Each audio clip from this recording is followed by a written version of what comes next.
Derivatives trading involves substantial risk of loss and is not suitable for all investors.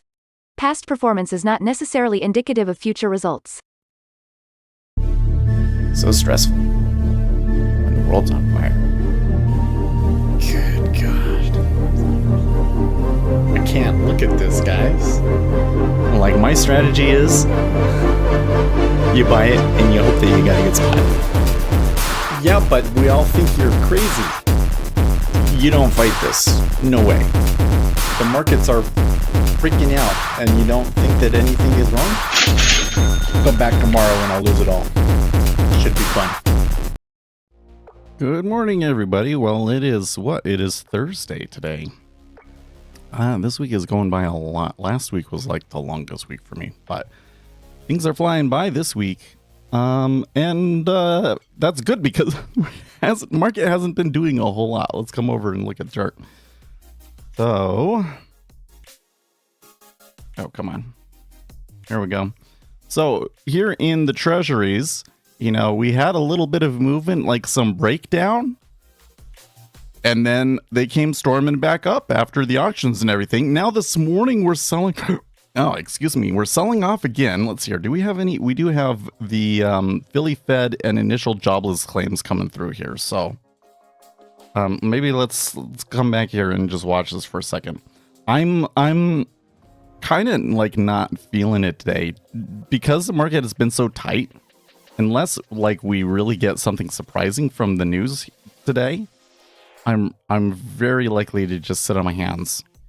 I'm kind of think I might be a little sleep deprived. Like, I haven't really been getting to bed at a very good time lately. I don't feel tired, but I surely must be.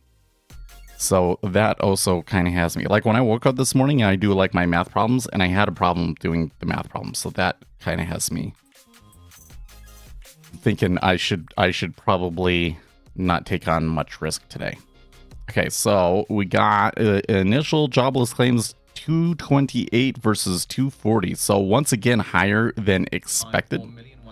Oops, hold on a second here.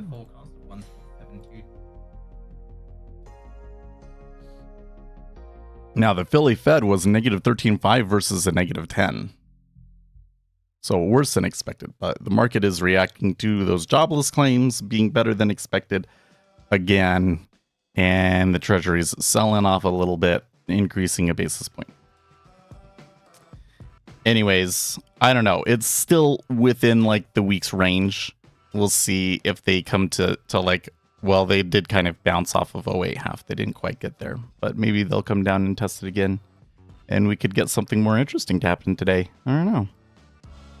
Oil here, you can so big kind of like head and shoulder sort of thing happened in oil yesterday, but now just kind of going sideways again overnight. Gold, silver not really doing a whole lot.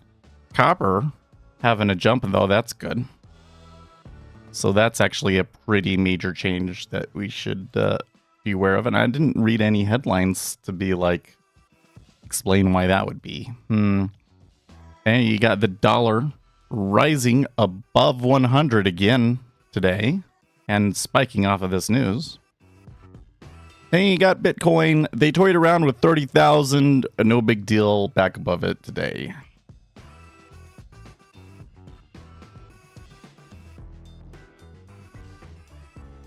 So yeah, that's where we're at.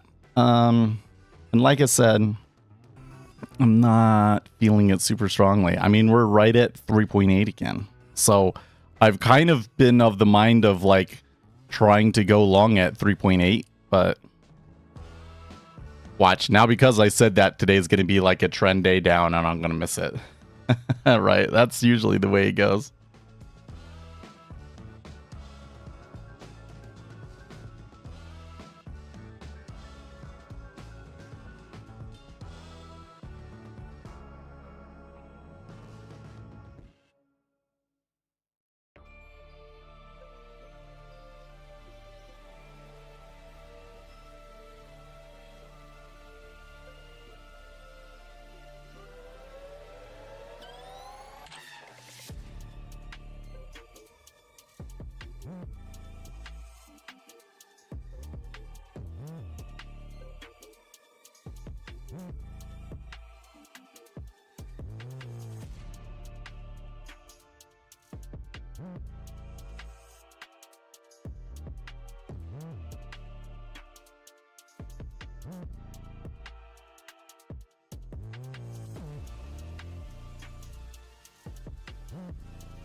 You're right.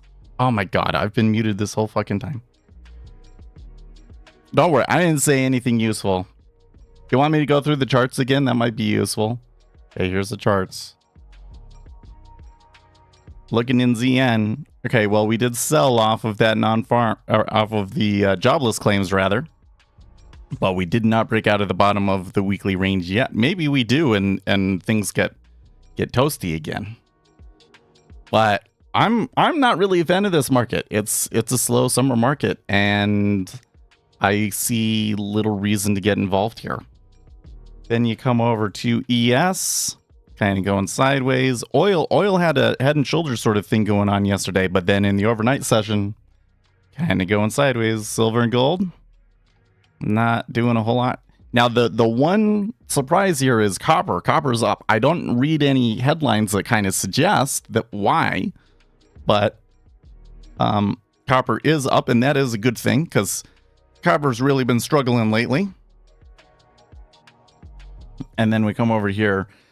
The dollar back above 100 again today. They kind of crossed below it. Now they're coming back.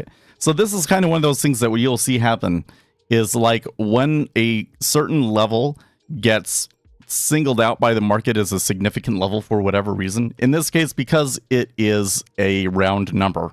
Market loves round numbers. That's just human psychology. Okay. Then they start dancing around that number a ton. So you've seen that at 100. I would say that the same sort of a thing is going on at 3.8 in the 10-year yield. Like they just keep dancing back and forth across it. So it's kind of funny. Like everybody thinks that this number means something significant and they try and make trades off of it. And then it ends up being useless. It just ends up becoming noise. And maybe you're getting the same thing happening with Bitcoin where they're dancing around 30,000, right? So that's the market that we're in. Also, I am just not feeling it today. So I woke up and I had a, it gives me a number, an addition problem.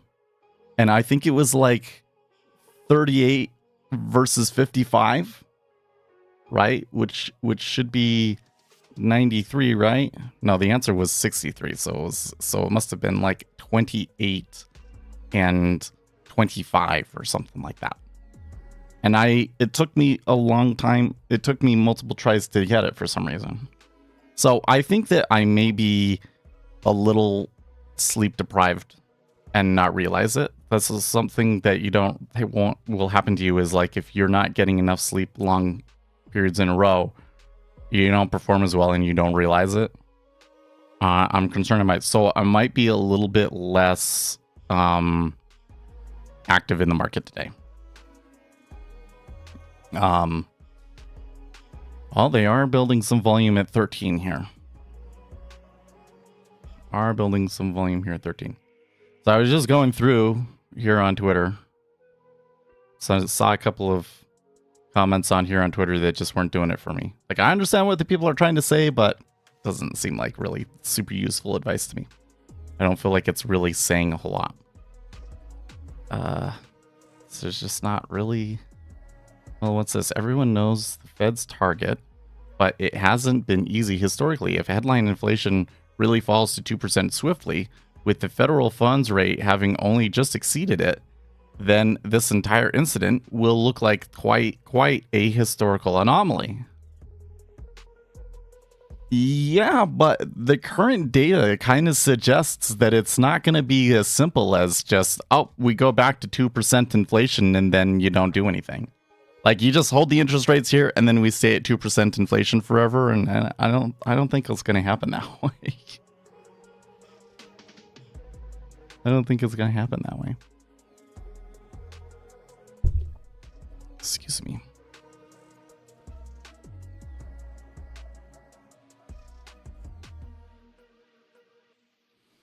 I feel like my my screen here is like too far away for some reason. Like I have to turn my head too much to see it. Oh, you know what? That's interesting. I have my my little source here is kind of screwed up. Let's fix that. That might be part of why it seems off to me.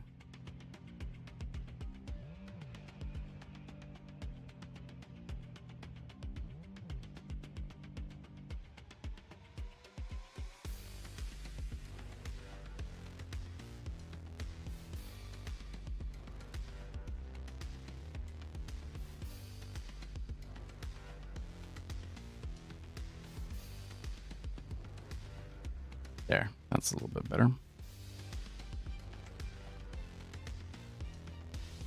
Good morning, Alan. By the way, good morning, Mission and Bullfrog. Bullfrog, this is a new name. But I'm glad that you're the first one to come in and say that I was muted today. That just shows you what kind of day it is. Well, you know what? So I'm thinking about here in Discord. So here was Nashta. This is a newer guy, but he says the markets have me wanting to get through summer back into winter. I got into trading and started wishing for the weekend to fly by so I could trade again. Summer used to be my favorite time of year, but if this is how it's going to be, I would like to fast forward to winter. Well, summer trading definitely sucks. Okay? But here's what I've learned. There is a time and season for everything, and the best thing is to learn to enjoy it, those different seasons. Because what you'll do is you'll just rush through those times.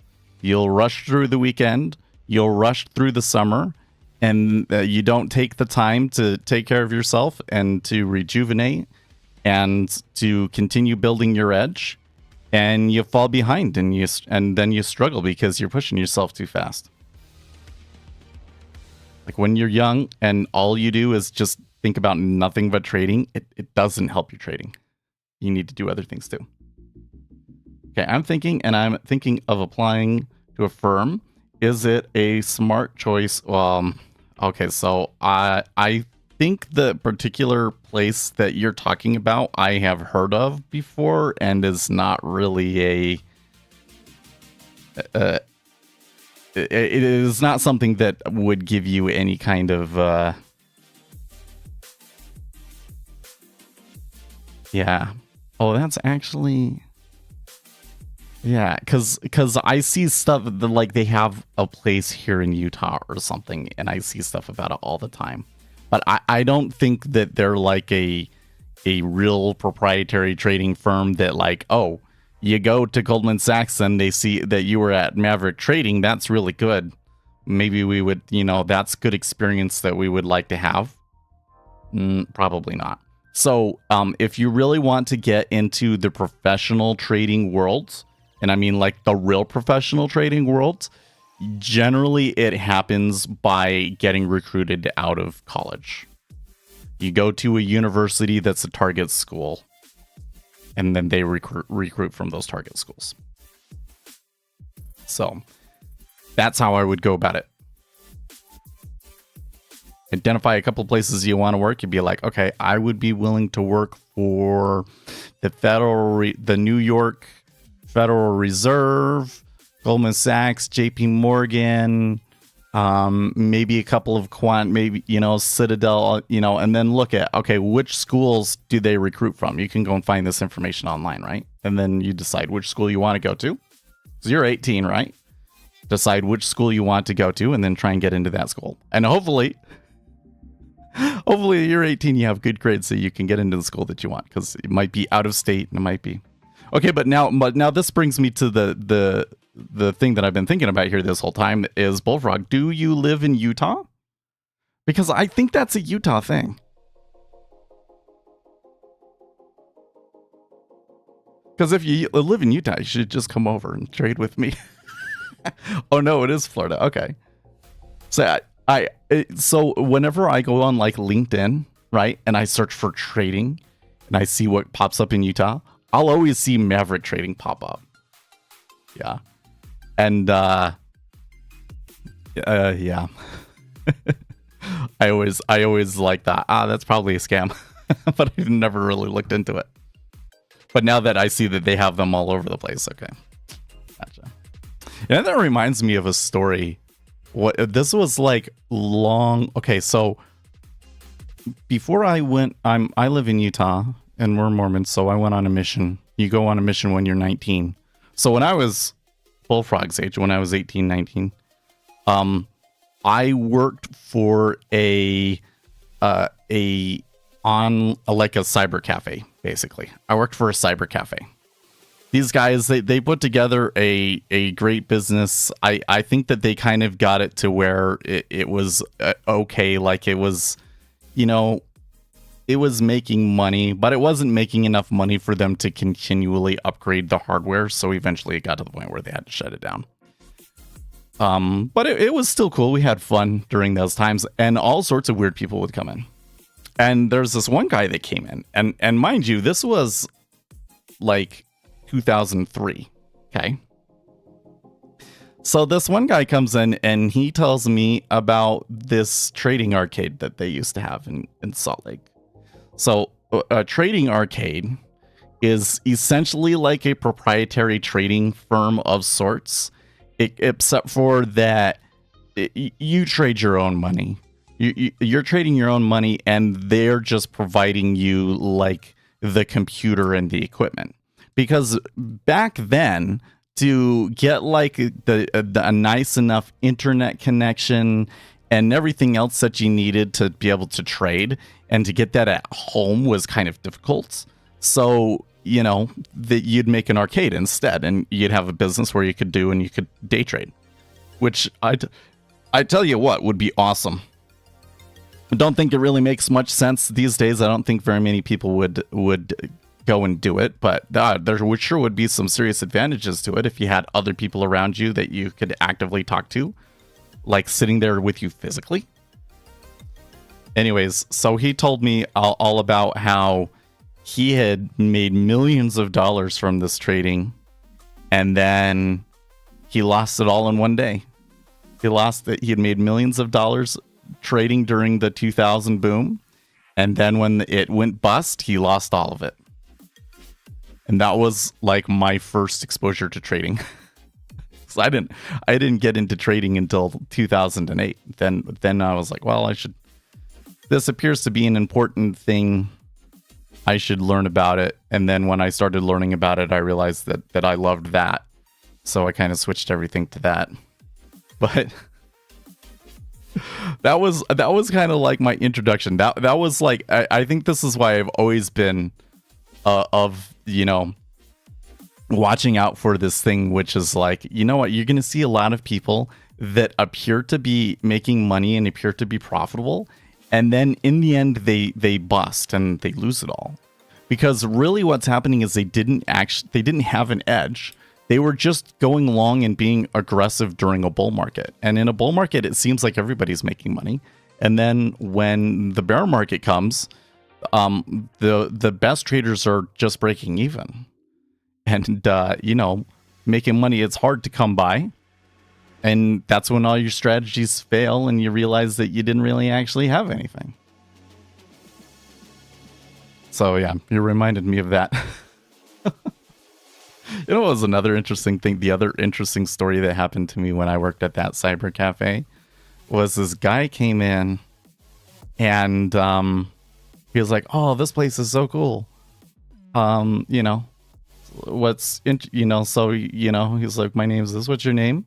Seth? Oh, that's I'll remember that because that's my favorite name for a man." I'm like, okay, that's kind of a weird effing thing to say. So then this guy starts going through this story like, "Oh, sorry, like it might be weird if I'm like saying something and it seems like I said the same thing that I said before because I have temporary memory loss." So I ask him about what happened, and he tells me the whole story that like he lived in San Francisco. He had an art critics show and a nice house, and he was subletting the apartment to a friend, and the friend couldn't pay, so the friend decided to try and kill him with like heart medication that gave him a heart attack. And he survived, but it left him with permanent brain damage. And that's why he no longer had temporary memory. And he came in the next day, did the exact same thing, said the exact same things. It was the weird. I mean, maybe he was faking it. If he was faking it, it was really good at it. And that was one of the most bizarre things, I tell you what. To like, you say something and they react like almost the same way. It's so weird. It's so weird.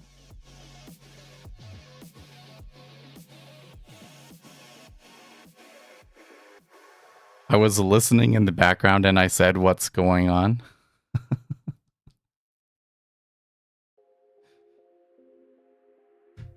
Okay, well, wait, or what are you talking about? Now I'm confused. Listening in the background to the stream, right? You weren't actually there, right? If you were actually there, now I'm really weirded out and I'm like, wait, who is that? Who is that?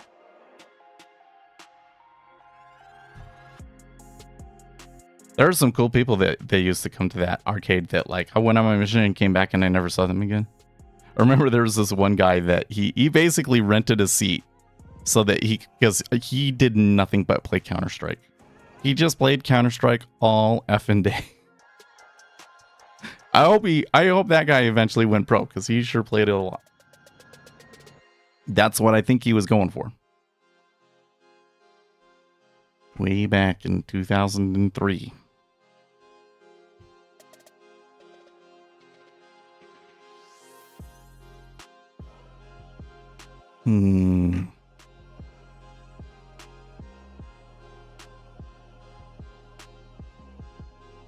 So, I'm looking at my DOM here and I'm a little weirded out because to me it seems like they've just been trading back and forth across 12 to 13. But when I look at the chart, it says that it's been moving around quite a bit more than that and that we actually recently just pushed those lows and came back up. So, I'm not paying very good attention here. Okay, so the book is kind of acting like it's moving around a little bit more than that.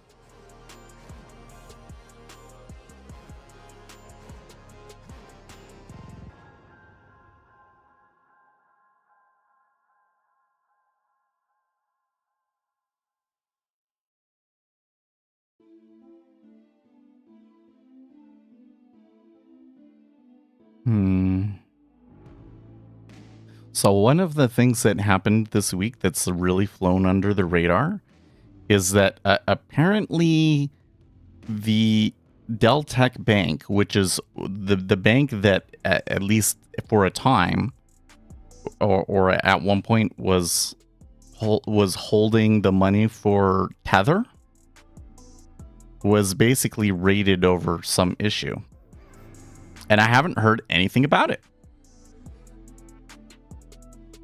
Like, I mean, I of course I heard when it happened, but it hasn't really been widely reported. Like nothing else has happened from it. You would have thought that would have been like that would have really roiled some feathers and stuff, and it doesn't seem to be.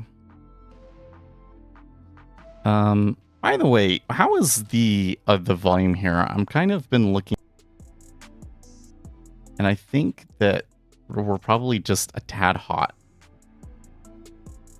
So I think what I'm gonna do is I'm gonna bring us down just a little bit. There we go. You probably shouldn't even notice that, but that should be a little bit different, a little bit better. Not as hot.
It is still stuck at 13. Oh, well, it's been stuck at 13 for the past 5 minutes at least.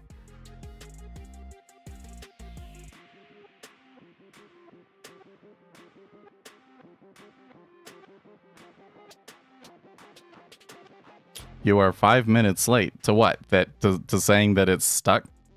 Well, like the whole thing was I saw it on the way down, and I was like, okay, so there appears to be some sort of a node at 13, and maybe they're stuck here. And then it kept moving around and everything, and I didn't catch any of that movement, and it came back to 13, and now it's stuck there again, and I'm like, oh, okay. Oh, actually, but look, they just kind of fell out for a moment. Yeah, you know what though? This to me feels like a market maker messing around with it to try and entice people into it. You know what I mean? So like, okay, so this is interesting. Let's see if I can explain. Let's see if I can explain what I'm feeling here. Okay, because I don't feel like I have a very clear defense. You know, so we did see this big sell event, right? And there actually has been a little bit of selling off of that. But you're also getting, like right here, you're getting kind of like this sideways action, and it kind of pushing the sides of that hole, right? So meanwhile, it's been a tight market. We did get we did get jobless claims, but it wasn't like some game-changing jobless claims. It was kind of, it was like a small, better than expected, like it has been the past several weeks, right? So what is the thing here that's going to drive large meta orders that push us throughout the day? I'm not seeing it. We probably do have some auctions today that would, okay, US 10-year tips, but it's tips, so that's a little bit different. Also 4-week bills. So I don't think that there should be too much going on because of the because of auctions and so forth. And so then I come over here and I look at the activity. Okay. The book isn't actually shifting that much. You can see stuff on the inside shifting around, but you're not seeing lots of little orders being placed out here and all of this constant flicker of activity and shifting, right? It's just like all of a sudden it will kind of move a little bit. And so it kind of looks like there are some orders out there being executed, but nothing like too crazy, and on both sides too, frankly. And meanwhile, sometimes the market makers will just like completely pull their orders and then come back up into a spot. So that really feels to me more like people trying to stir up liquidity for themselves. It's been too long. It doesn't make sense for it to be happening in this location. It's like the wrong time of day and everything. So this is like a very much like a feel sort of a thing, and I definitely came in with the bias that I'm probably not going to take a trade today anyways. But yeah, it kind of looks like the market's trying to stir up liquidity, which is not necessarily a market that you want to get involved in. I mean, if something's going to happen, because it could end up in a trend, but then if it is that trade, we should have plenty of time to be able to jump on it, right?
I'm writing a Reddit post here. Sorry, hold on a second. We're talking about the happening, and they were like, well, if everybody knows it's going to happen, it shouldn't be priced in. And I was trying to teach them why some things can't be priced in.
Okay, so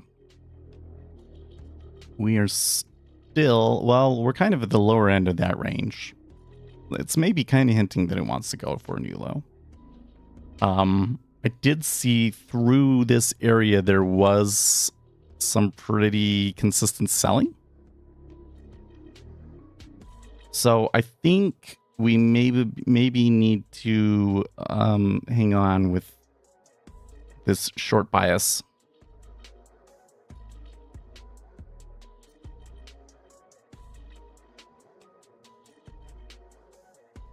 Though I do really wonder, like, how can it really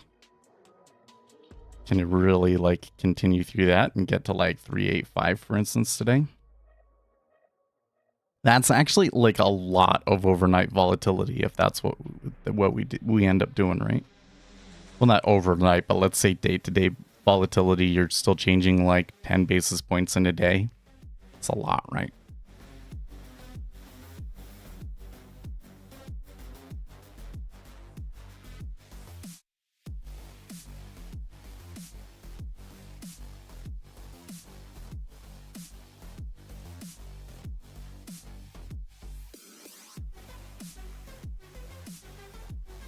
There you go. Freaking this guy understands. Which is why gold-backed money was a horrible idea. It's finite. Being finite, it was often better to leave your money in the bank or in your mattress than investing or buying things. It's not good for a capitalistic society for it to be better for the investment class to just sit on its money. When money is slightly inflationary, they are encouraged to invest to constantly get returns greater than inflation. This is why our economy used to have longer and deeper recessions, and why the entire planet left, right, and WE, I don't know what that means, but got off the gold standard. You don't want to encourage people to not spend in a capitalist-based system. And that's why Bitcoin would be really bad if Bitcoin started to become the basis of large sections of the world economy.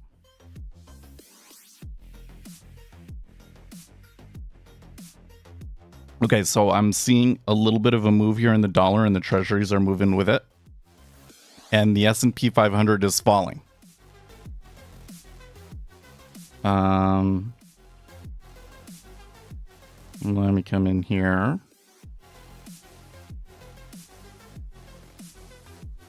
Financial Juice tweets, effective Fed's fund rate at 5.08, July 19th, unchanged from July 18th. Yeah, this is basically where we were yesterday. But you know, there was some selling yesterday. Or no, there was some buying yesterday, right? Like, it hung out down here, and like the hero trade actually would have worked. Well, let's see here. Tesla earnings were bad. Netflix earnings were bad. No, it was W/F. But maybe you're right. No, it was W/E. Planet left, right, and W-E got off the gold standard. Whatever. Left, right, and whatever got off the gold standard. Okay, yeah, probably. There you go. I think that's probably more correct. He's right though. Did you see this whole thing? I gotta tell you, what is his name? The Kennedy guy, RFK. Is that what we're calling him? He is out there, man. It's funny to me to watch establishment media sources make such a big deal out of him, because to me he's just like some kook that you would just ignore. But like the media seems threatened by him. It's like the wildest thing to me. But man, he is out there. Like it is wild to me to have a presidential candidate come out and say, if I'm president, we'll either move back to the dollar or base our economy on Bitcoin. Like, holy crap. You realize you wouldn't, well, if you were president, I don't think that you would be able to make that happen. Like, there's too much law and, other structures in place that I don't think that you would be able to just do it by executive fiat. Or if you did do it with executive fiat, it would be like a real mess. Probably create some sort of an economic crisis. Oh man. I'm kind of hoping that they break these lows again, because I'm thinking maybe we could see some stop runs and stuff. I don't know how likely it is, but I am seeing the volume for the day pretty consistently on the short side in the 10-year. So I think that that's a situation where we could totally sell. Let's do it on sim, shall we? I'll do it like a little bit later than what I was doing. You want to do this setup? What do you mean this setup? You want to have your screen set up like mine? So I have a video where it's only 2 or 3 videos back if you go to the main channel page, where I go through my setup and why I have it set up the way that I do, so that you can duplicate it. So you can go find that. And thank you for subscribing. Oh yeah, I can go find it for you. Let's go find it.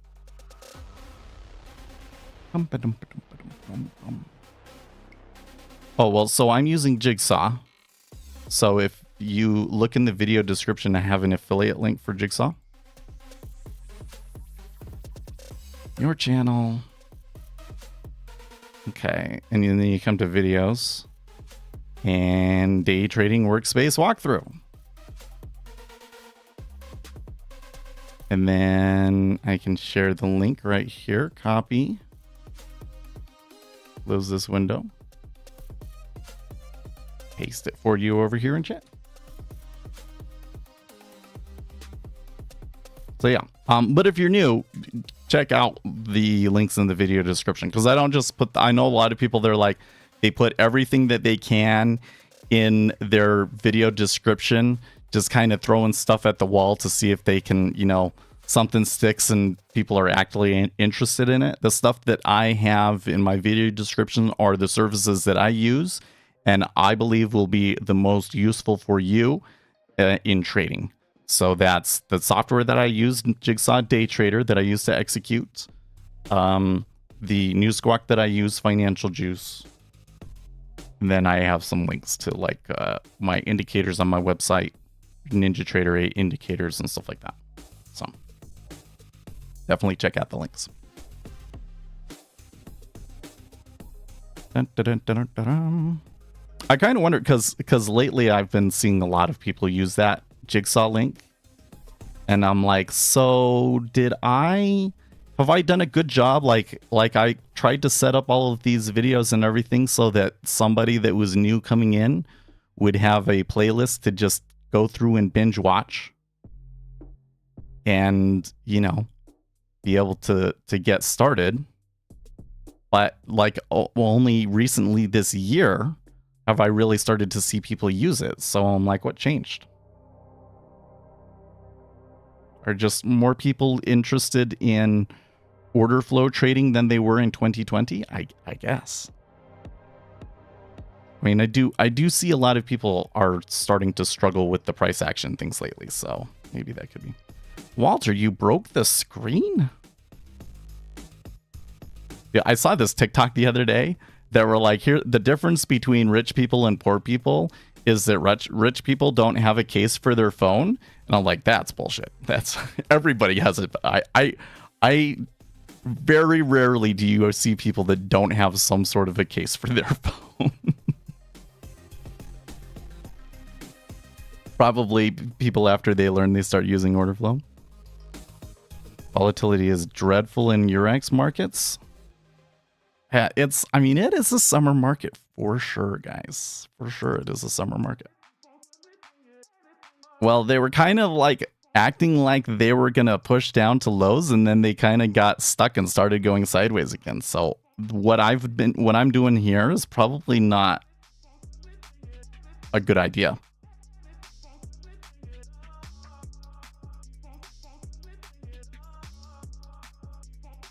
I'm going to hold it for fun, though, because I really want the rush of seeing a stop run lower. I want to see it happen. You're one of those people that go around without a phone case? Well, there's...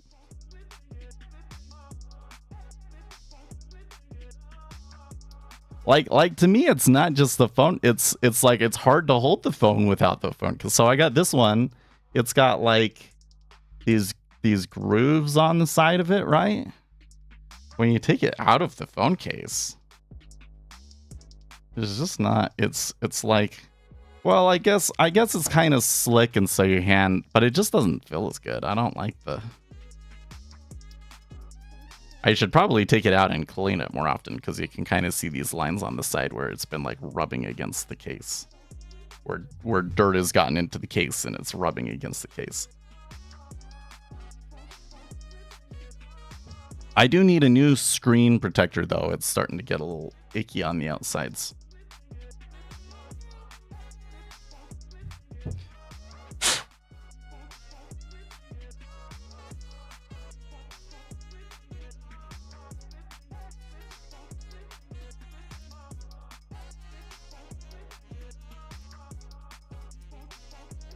Oh, you know what?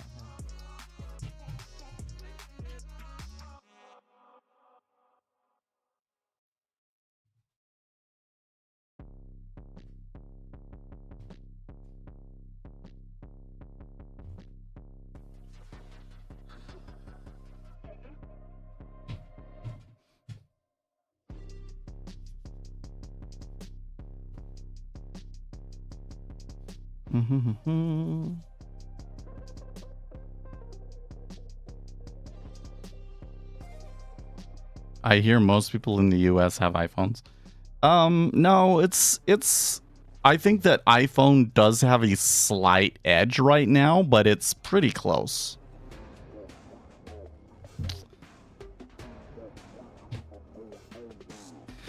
You know what? So like when you get on the social media stuff, okay? Like a lot of social media stuff right now like really grates on me. Like what people focus about and talk about and what the algorithms try to show me. I absolutely despise it. But there are a couple of controversial issues that I kind of feel like are a little bit more fun, and I'm just totally all in on. And one of those is the Android versus the iPhone debate. because the straight up truth is that the Android phones at this time have better hardware and functionality than the iPhones do. Okay. The only real advantage that the iPhone has, in my opinion, is the app developers focus on it so much. So like, for instance, when you had TikTok, the ecosystem is, I guess, what we could call it. So like on TikTok for a long time, in fact, I think it may still be the case, when you're recording a video on an Android phone, it's not actually accessing your camera. It's like it's taking a screen recording of your camera instead. And so the quality isn't like nearly as good as it should be for how great the camera on these Samsung phones are. Like the camera on these Samsung phones is amazing, and it doesn't take advantage of it, right? But like you do it because the apps prefer you to record in app. Like it seems like if you record in app, your videos do better, right? Yeah, same for Instagram, because it's not worth it to them to try and adjust themselves to every version of an Android phone, whereas an Apple phone, they just have to do it once, right? And so there's lots of things, especially like on the music and video side, applications that you can get on Apple that you can't get on Android. But in terms of like the hardware, the operating system, all of that sort of stuff, the Android phone is just objectively better in every way. And there's these Apple users out there, though, that are convinced that the only reason that people don't have iPhones is because they can't afford them. Which is just...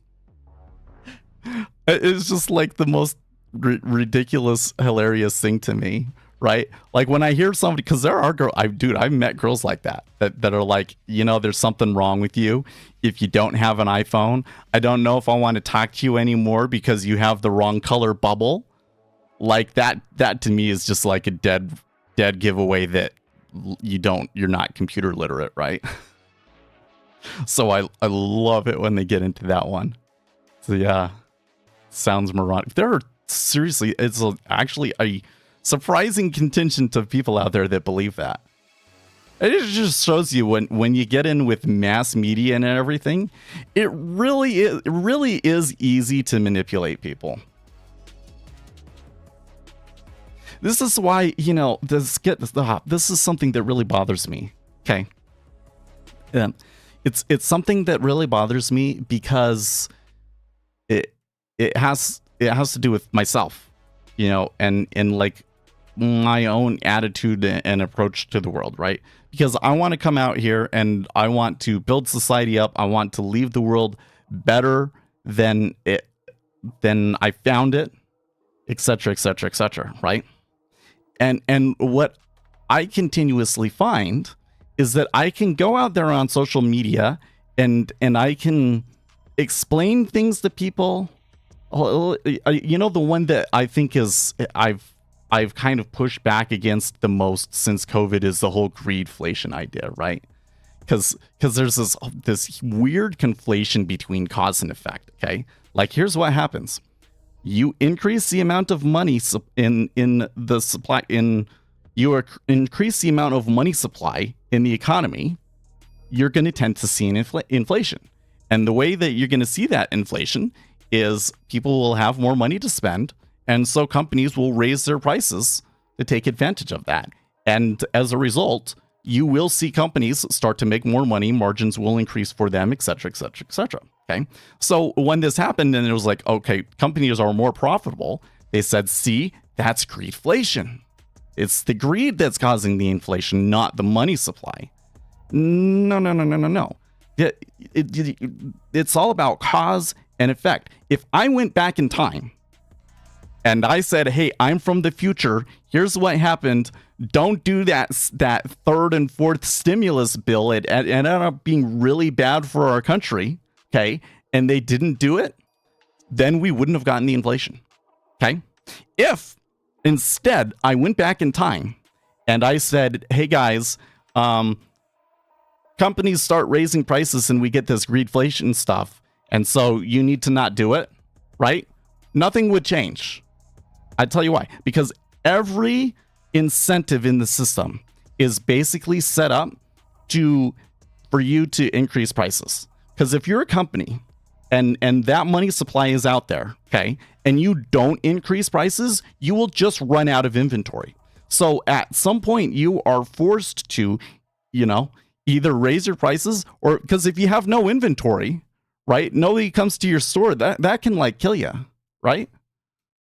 You'll like make a little bit of money at the beginning from like selling so much, but eventually that's going to destroy your business, right? So the smart thing for the business to do is to raise prices as early as they can and take advantage of it, right? And then hopefully that money they save up so that you can use it when the hard times come, right? If I went back in time and said, don't do greedflation, it wouldn't change anything, right? Or it would cause, or if I said that and they made a law to prevent, quote, greedflation and price gouging, as they call it, then you would have even more supply shortages, right?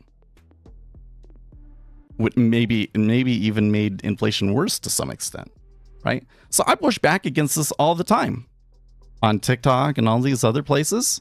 Nobody cares.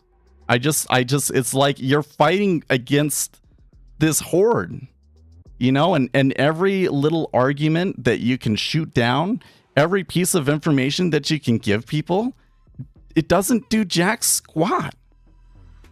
It doesn't do jack squat. I'm still happy to share it for those people like you guys here on the stream that, want to understand these things.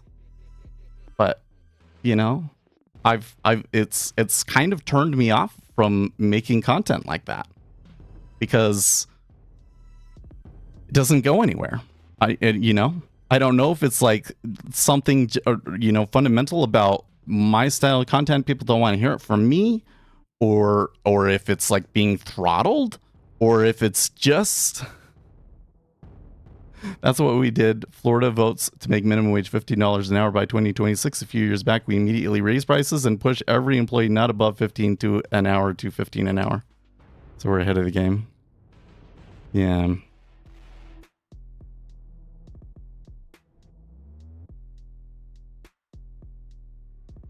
It seems like your knowledge skill set is more about long-terming it. Well, no, I don't think it's so much that. It's that there's a natural advantage to longer-term trades, right? But even if you're going to trade short-term, you have to understand all of those things that are going on, right? And now we don't have to raise prices every year the minimum wage goes up. Oh. Because you already did it. Yeah. So anyways, when you look at the rich, and I mean like the billionaires, right? And everybody is like, well, why doesn't the rich do this? Why doesn't the rich do this? I'll tell you why. They've already tried to kind of have positive impacts, and they've realized that most people don't want it, right? Jeff Bezos could come out and he could say, okay, here's the things that you got to do that would be successful for business. Here's the things that like are good for the economy. And he could make like a TikTok channel where he talks about those things every day, and people would just hate him for it. How long am I going to sit on that losing position all session? I think. All session, I think. It was a really terrible trade, right? I was really hoping that we were going to get the new low, but there's no way to know. Lately, they haven't been making those new lows, have they? Lately, they've kind of been bouncing.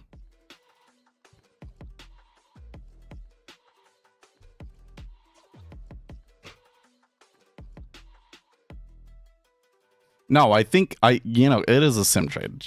Let's just understand. No, I think what I'm going to do is I'm going to like quadruple down at some point and scratch it. Nah, if I was trading this live with multiple contracts, I probably should have puked it already, huh? Yeah.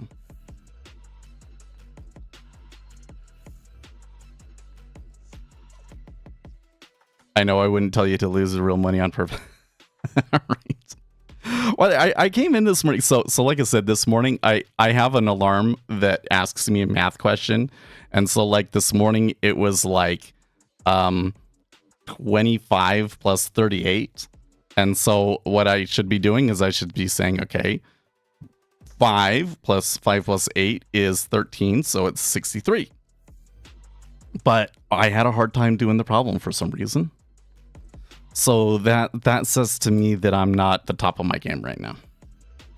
So I kind of came in today with the idea that I probably wasn't going to take live trades. Yeah, 25 plus 38.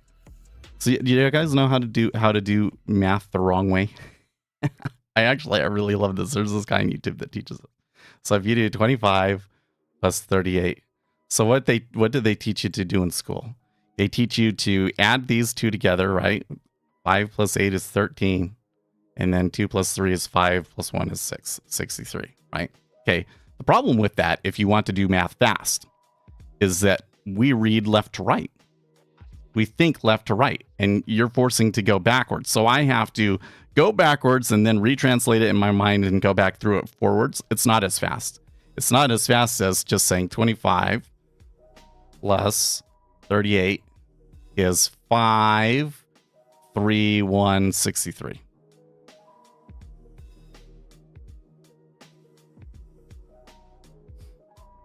So doing that every morning for years has really helped me get fast at it.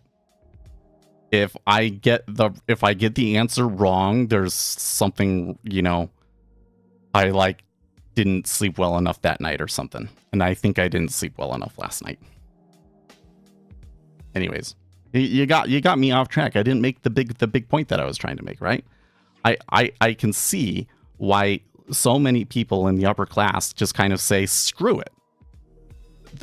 I can't do anything. I can't help because people don't want it. And so the only thing that I can do is just make as much money as I can. I totally get why they do it, because you put correct information out there and people don't listen. And it's, to me, sometimes the most bizarre thing. To me, it's the most bizarre thing sometimes. The stuff that people believe is just so crazy.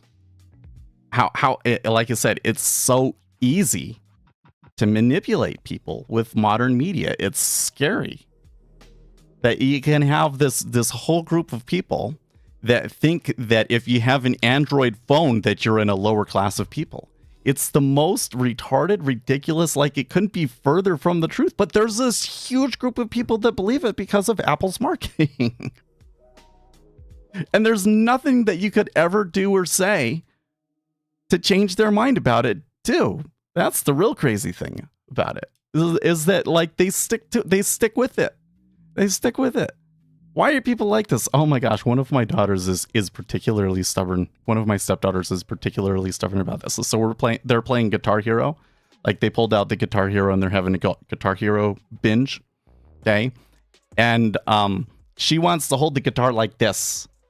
Instead of having your hand underneath of it, like normal, right? She wants her hand like this, like a keyboard. I'm like, no, that's not the way that you hold it. Have your thumb back here so you actually have something to press against. And, that's how you're going to be able to. She refuses to do it the right way. It's like, well, this way works better for me. No, it doesn't. It's only because you've been doing it the wrong way. Learn the right way now so you can get fast. Refuses to do it. Everybody tells her, oh, you're doing it wrong. And it bothers everybody. The way that she holds the guitar, she still wants to do it that way. Right? And it's just well, everybody's like that about something. That's just the natural human tendency is that somebody tells you you're doing it wrong to be like, no, I'm not. No, I'm not. Okay, so you're right. Should we try and, do you want me to try and take this more seriously? What do you guys think? I was trying to do this, be fun with it. I do think that they're still going to sell. Double down up here. Okay.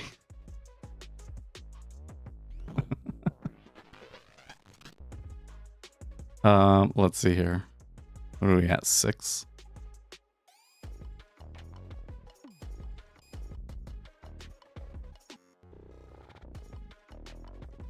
Yeah. I mean, if we're wrong, then we're just going to get busted and they're going to go back up to the highs, right? But my current thinking on things is that we're probably going to continue to see selling pressure. So for funsie, we're going to double down.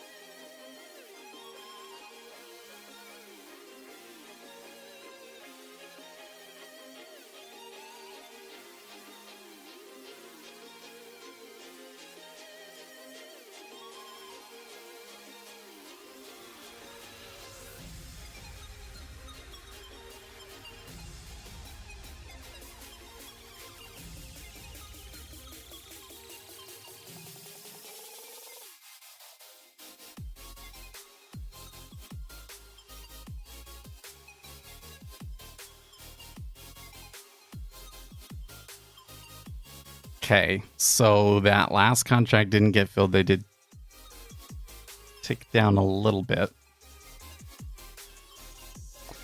Liquidity today is not as good. Wasn't it a little bit thicker earlier?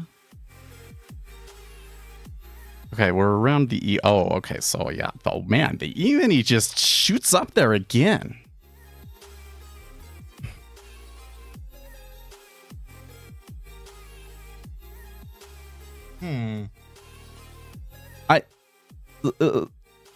I'm starting to think that there is something going on here in the E-mini. Like have you noticed how it's like immediately as it opens, the robots are out there buying it and pushing it?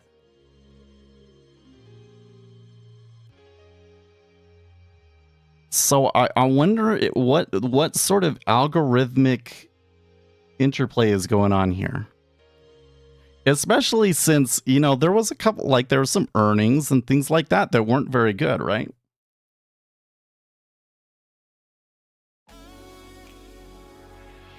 So let me show you this. So we were talking about this in chat earlier today or yesterday too. This is a chart from Zero Hedge.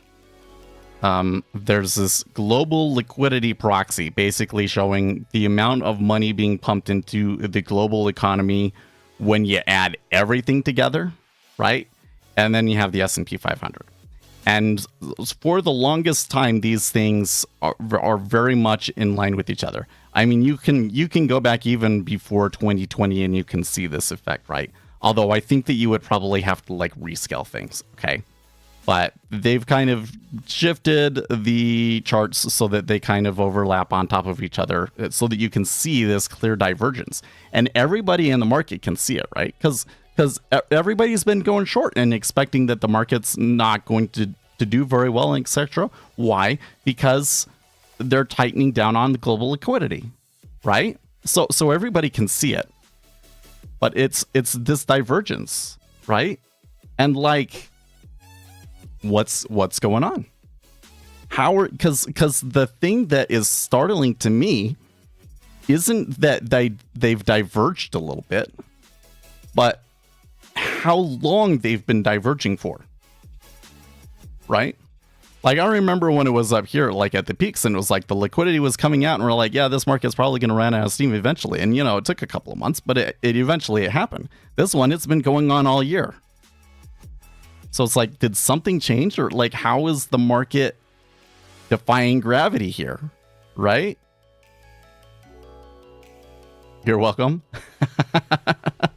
Yeah. Thanks, Susie. You know, when I asked, you know, I wasn't just like, let's just do what Uzi says to do. I was kind of looking to see like, what kind of content does the stream want for today?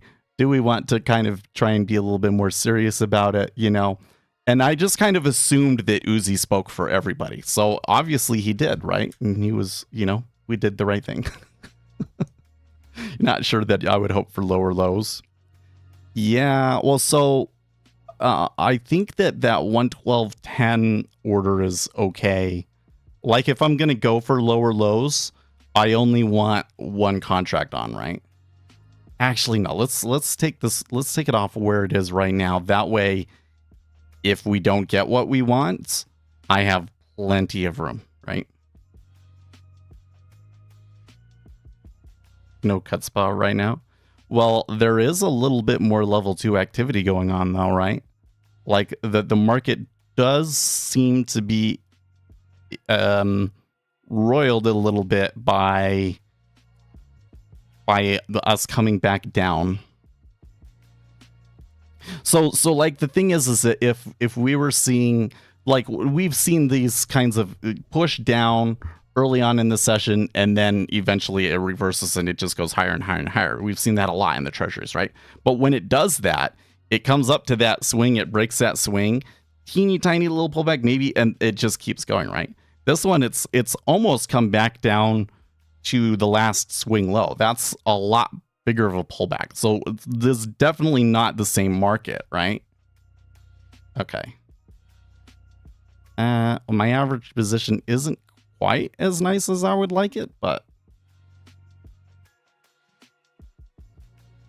I guess we can deal with that. If I get the 10, then I'm gonna feel dumb. Yeah, so this is definitely not the same market. Man, I would have gotten the 10.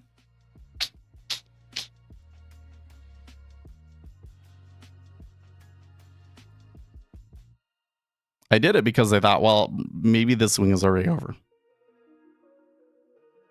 Now it looks like it's going to go for lows, man. Holy shnikes.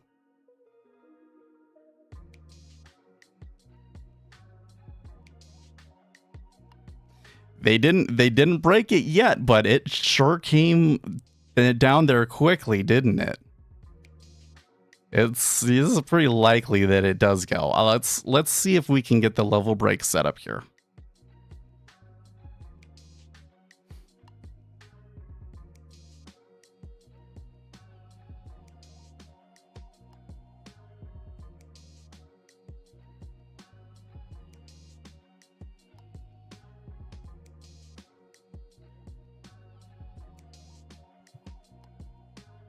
It's kind of making me want to pull out my live account.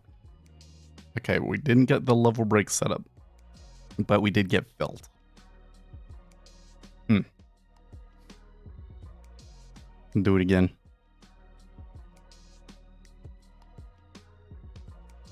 A more advanced. I mean, the Jigsaw Dom is the best Dom you're gonna get for retail trading.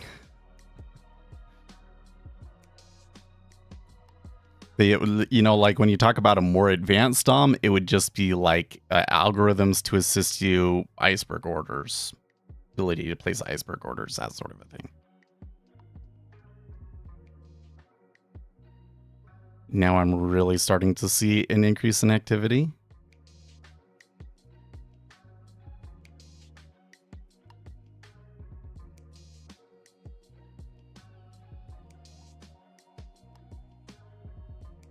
You stop trying to get the breakouts.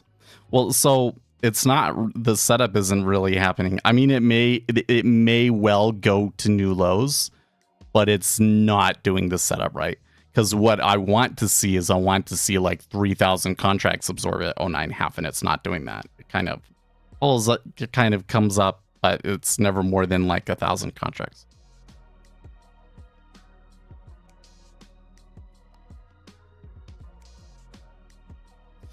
Why would I spend all of the time making my own DOM when it would only just be as good as the one that I already have?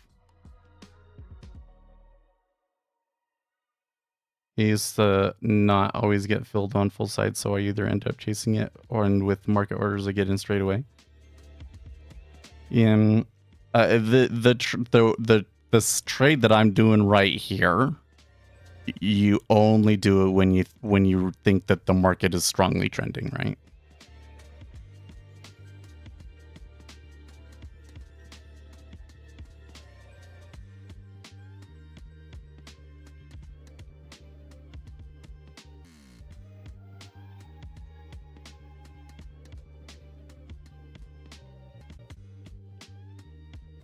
I don't see what you think is missing.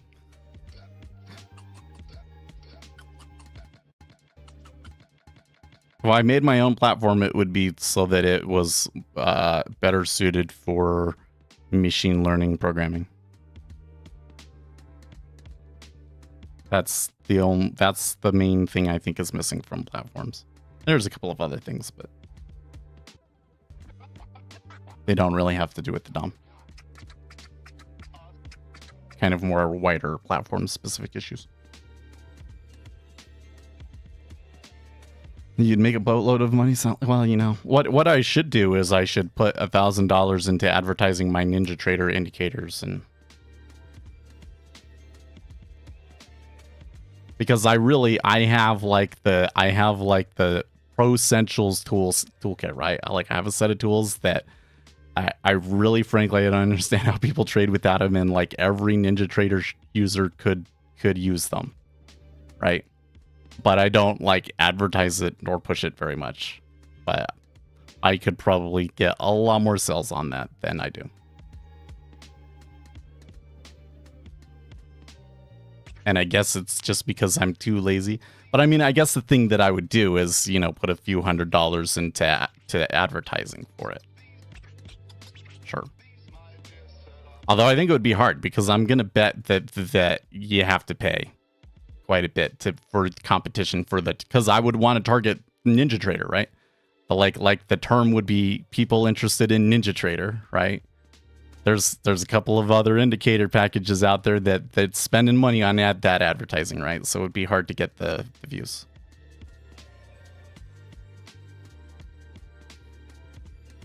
Yeah, it's okay. We're doing okay. Something that I am willing to do is I don't quite know exactly how I want to do this, but I've been thinking, okay, let's up the price a little bit and then use that increase in the price to pay people affiliate, right? So like I could put in a thing where if you you get an affiliate code, and then if somebody puts that affiliate code in at checkout, then you get $25 or something like that.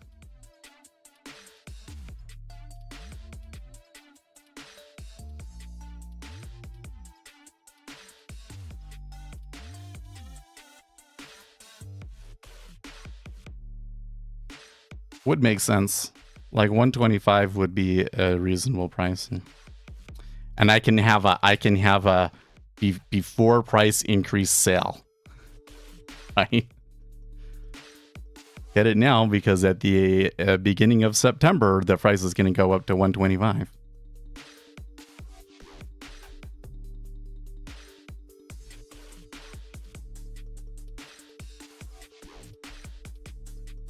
Okay, so they had a little bit of they backed up a little bit. There's a little bit of a shoot out, but they're still kind of resting at this 10 area.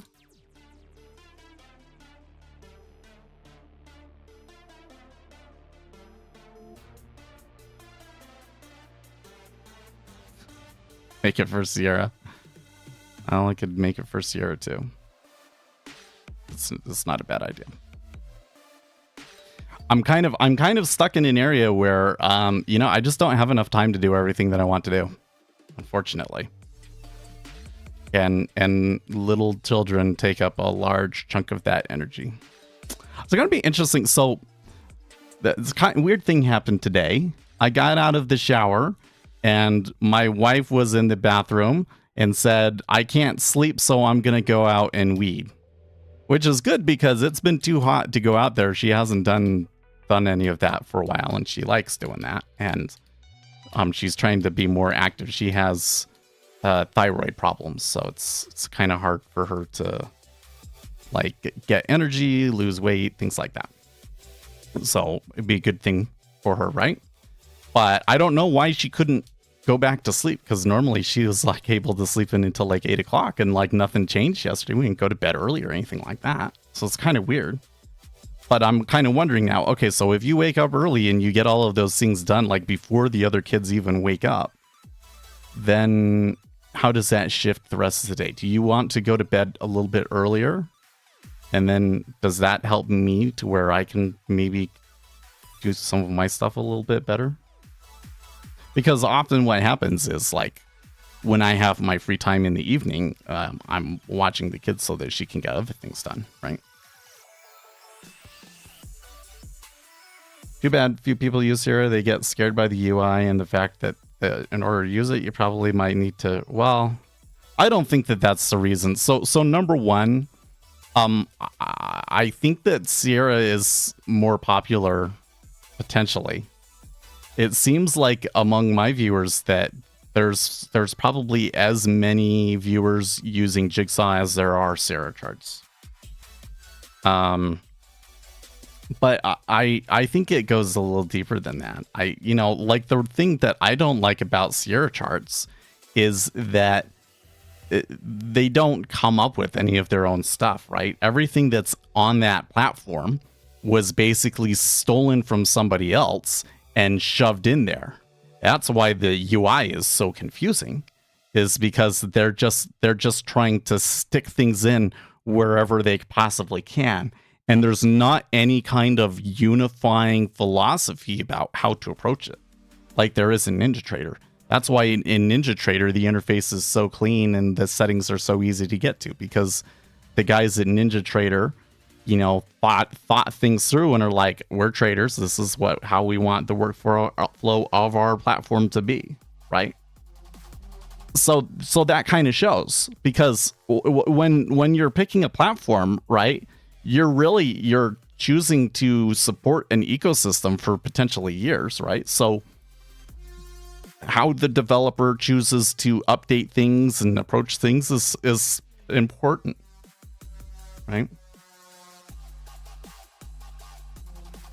What do you think the current sentiment is in the overall market? Well, there appears to be some unjustified euphoria in the market right now, isn't there? Even though I think that overall sentiment is probably still pretty low. Right? Like, a lot of people want to fight the S&P 500. It's going to be interesting to see here. I'm sure it'll happen before the end of our trading session. The S&P 500 always, the past month, has always had a sell. There's been a point where, this retraces or it drops really quickly or whatever the deal is, right? So I'm going to be interested to see how far they get when the selling comes, right? Because with earnings and things like that, today the setup is a little bit different. I'm still looking at this over here in the treasuries and thinking maybe I should be long from 3.825. Right? They tried to make a push. They tried to, they didn't make a new low. This is going to reverse. And look, nothing happened. So it's already turning around and saying, okay, let's try testing the other side. Now, a lot of liquidity has gone off at 09. So this is another thing. It's like when there's only 150 contracts at the low and they go offer and nothing touches it, then that kind of is maybe a sign that the demand at that price is just not there. But you're seeing that now. There's 3,000 people have been willing to sell at 09. So that's a pretty good sign that that's probably not the low. The Denali or data feed and order routing are very good. Oh, I don't know if I couldn't say that it's any better or worse than any of the other ones.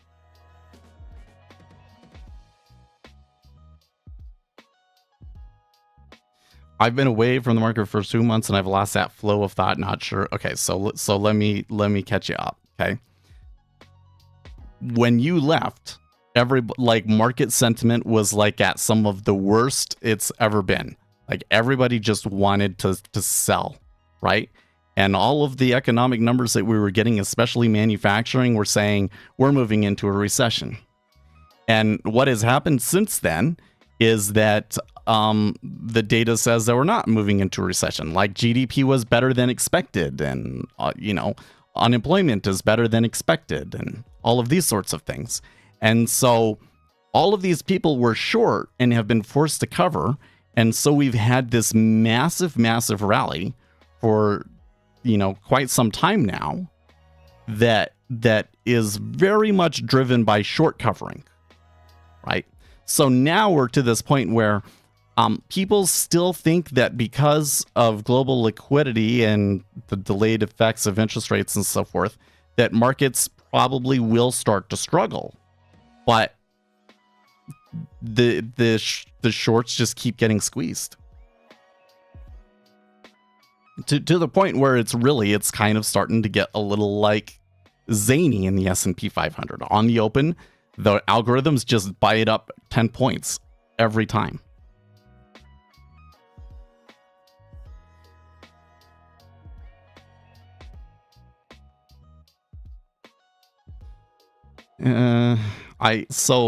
When you're comparing data feeds, one of the issues that you have is that it's really quite difficult to really do a thorough scientific test, right?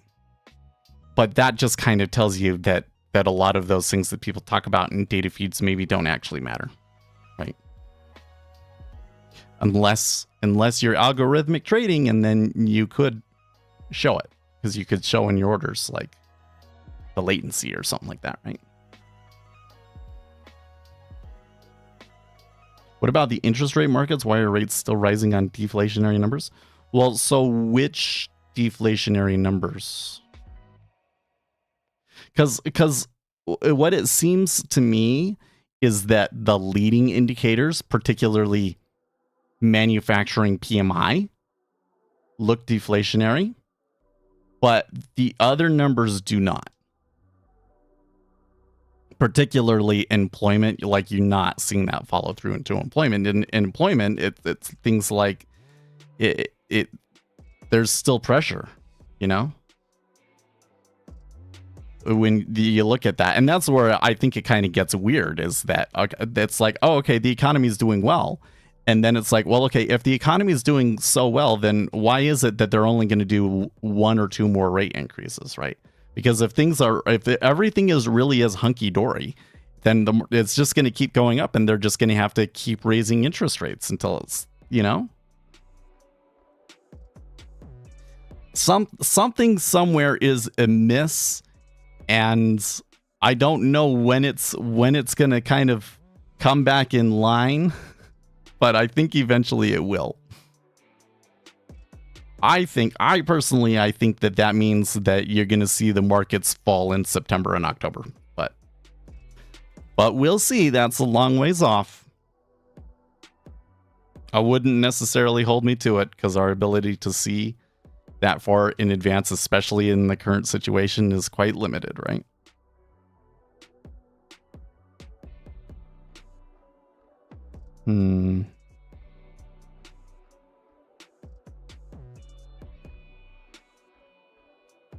So the micros are kind of tightening in here. It's kind of interesting. Yeah, global inflation is cooling. Okay, so you said deflationary. Really, probably what you should have said is disinflationary, right? The data that we're getting is that things are normalizing, right? But I'm not getting numbers that are like inflation is too low, sort of a thing, right?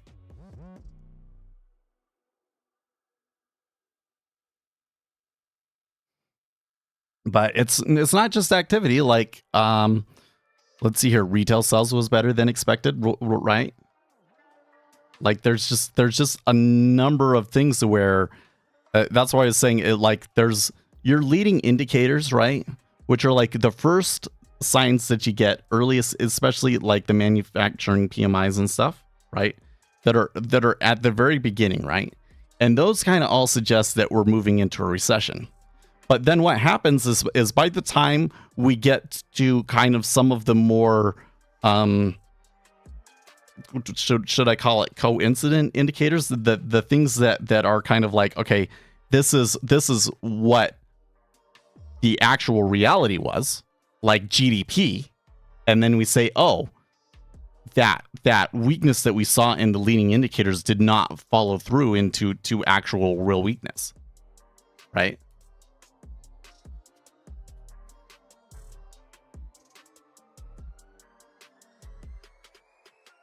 So I really can't explain it, but clearly the rest of the market can't either. That's why, you know, you end up with all of the big players short and getting squeezed out. And maybe it's just that they all need to be squeezed out before we can actually like move down. You know? Is it a new mic? Yeah, it is. Does it sound okay? The mic that I had, which I loved, just randomly stopped working. I think that a kid like bumped it and stuff, but that shouldn't cause the microphone to just outright stop working, right? So yep, I went and I got a Rode Procaster.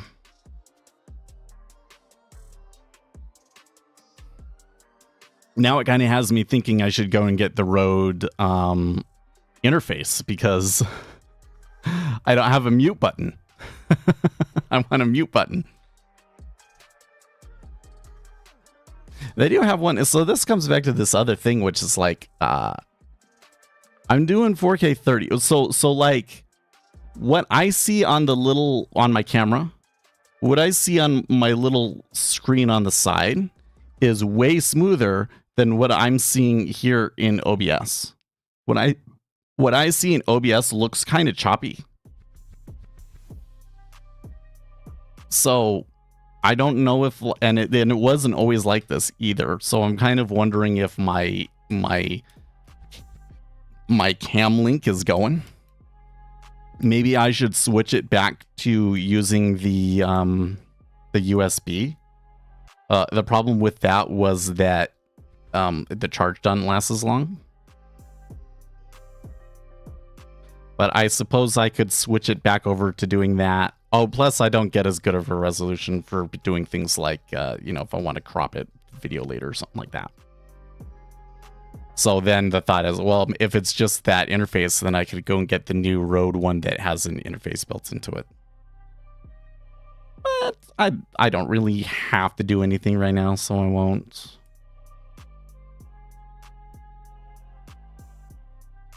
Okay, so U.S. existing home sales change came out negative 3.3 versus an expected negative 2.09, and U.S. leading index is negative spot 7 versus an expected negative spot 6. So that is home sales is worse than expected. You would think that that would be bullish for treasuries, and they did move up a tick, but overall, the market not reacting to that too much. Kind of odd. But let's see, it kind of, as of late, it's really been all about the dollar, right? So we might need to wait for the dollar to make another move if the treasuries are going to move for us.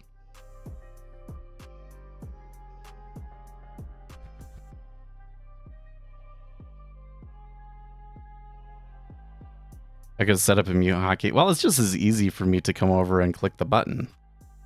But what I want is a physical button, like on the mic.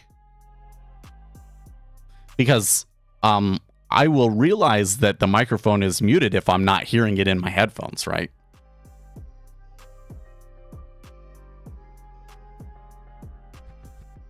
So that's why I think the mute button needs to be on the interface itself.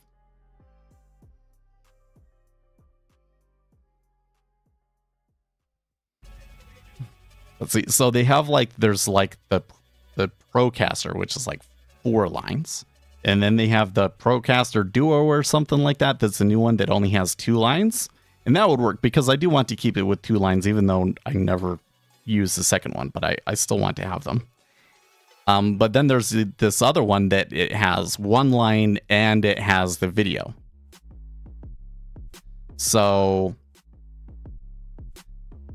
if they had the one that was the video, but it had 2 line-ins, then I would go for it. But when's the vid coming? Well, I always release them on a Monday, right?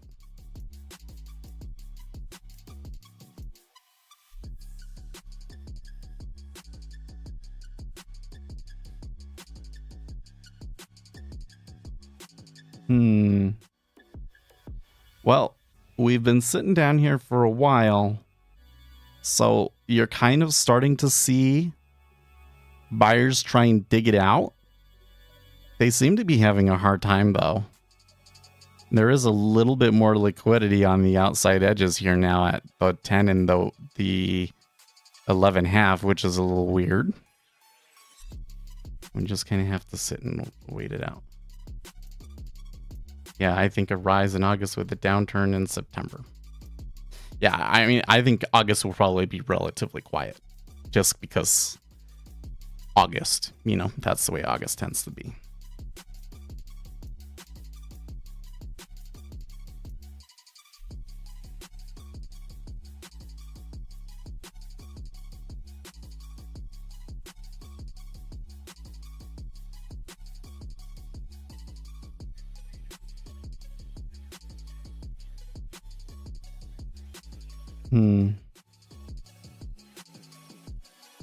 That bid seems to be holding fairly firm at 10.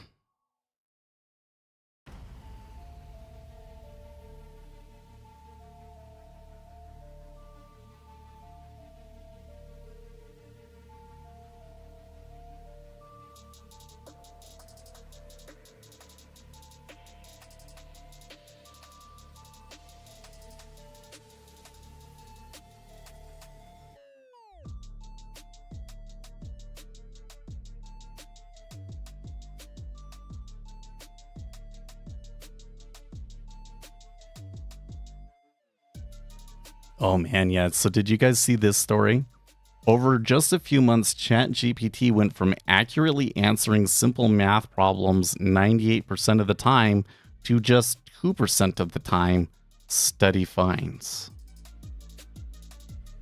Wonder, what do you think is causing that? Do you think that maybe it's starting to get bad data? Like making it a more public tool is giving it bad data and that's why it's getting worse?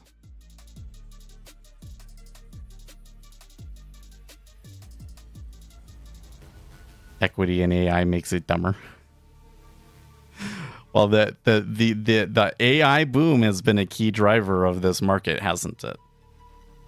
Like, what's been going on with you remember when we were talking about NVIDIA, and we're like, well, this thing is crazy high. I don't know if, I want to be long it, but I don't know if I can really jump in on that.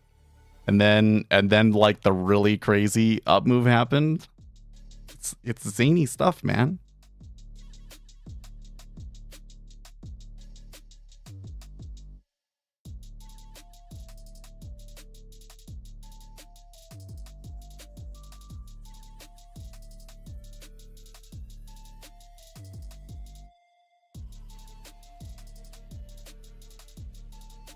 There it goes. Oh yeah.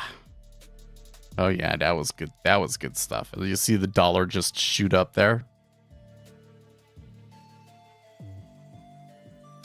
It's kind of funny, like the way. Well, it's the 45 minutes. You know what? I think it's Seth's attention span. It's like for me, like I'm in something like 30 minutes, and then it's like it's not doing what I want, and I'm kind of like, okay.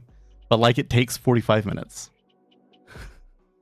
But they just busted through it. Like the orders just completely stepped out of the way. So here, the 808 was a target. So let's see what they do here. There's like some liquidity there that's not pulling. Oh, never mind. Never mind. 1884 to clear it when there was 3,000 put there. Yeah, that's not good.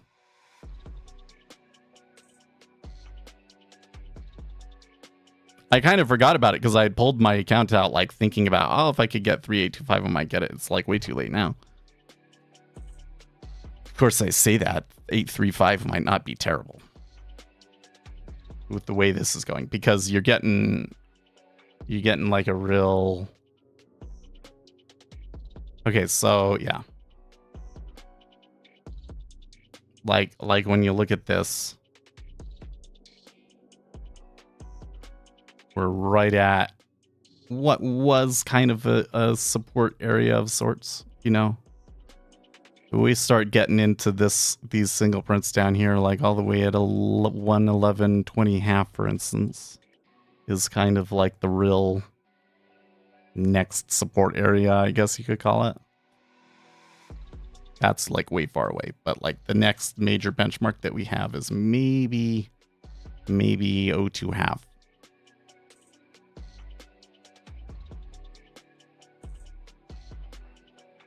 Right.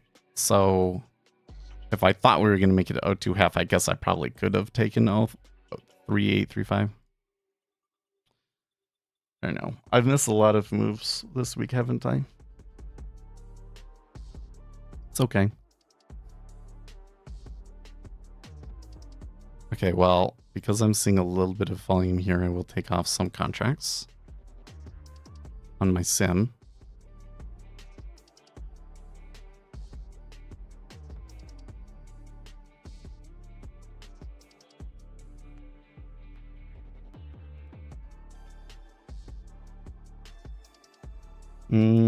So are you interested in the new PC tech? Well, so there is a lot of tech coming out right now that is interesting. Although it's kind of weird because a lot of the last generation stuff we weren't really taking advantage of. So like DDR5 doesn't really give you that big of an advantage. NVMe Gen 5 doesn't really give you that big of an advantage. But that's because the processor and the graphics capabilities are becoming like a huge bottleneck. And because of the supply shortages and everything, the games haven't really kept up, you know, like the games haven't really been pushing the envelope for what you needed and stuff. So do you do any? No, I don't. You saying I should get into water polo or something?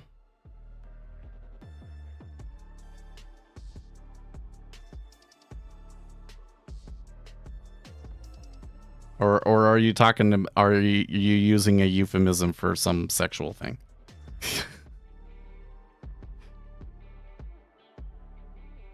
Because the answer is still no, but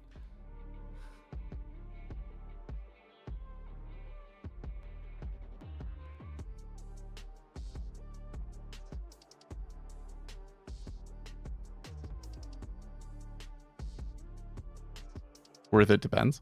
Well, yeah, a little, but like that's the thing is like, oh, it's totally fast. Most people's applications, you can't take advantage of it.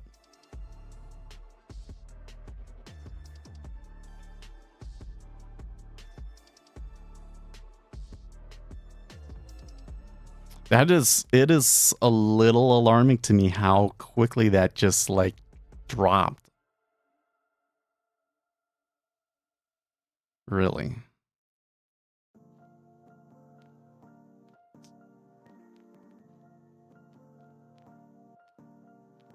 Gonna take one off there.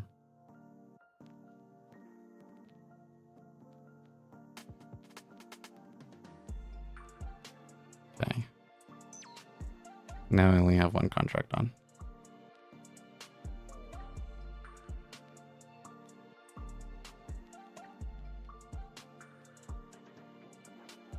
I like sailing.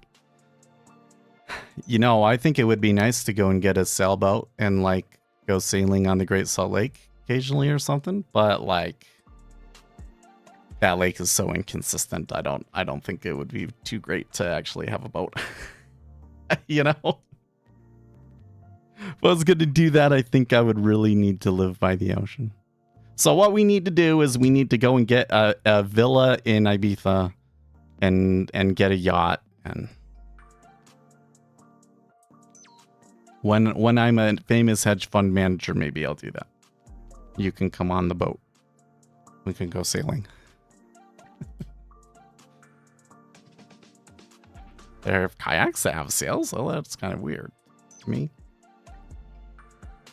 Okay, so I took it off a little bit too high, but do you see those offers stacking up above us now? There's a lot of volume coming through here at 06.5.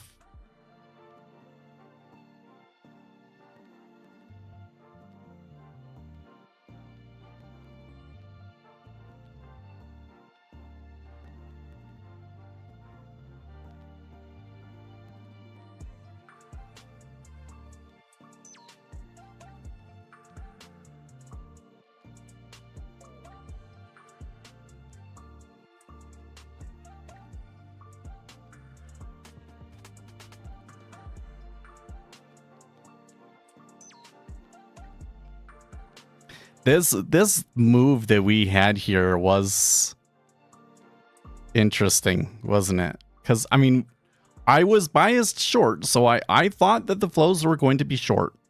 I knew enough to be willing to trade it on sim and even double down, I guess, but not enough to take it live. Although if I had been feeling better today, I think I probably would have or should have taken it live, right?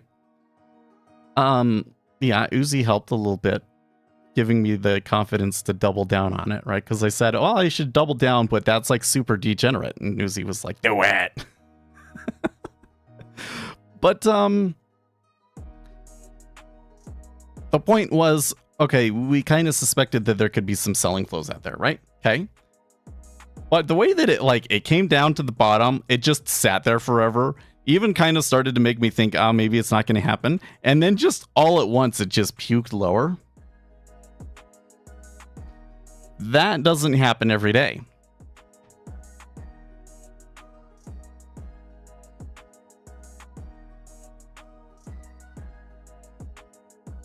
That doesn't happen every day. And when it happened, the dollar shot higher there again. So that does kind of make me think that like the dollar is what's in charge, and this volume that you saw coming out of it here in the treasuries was like the people puking rather than like them moving the market.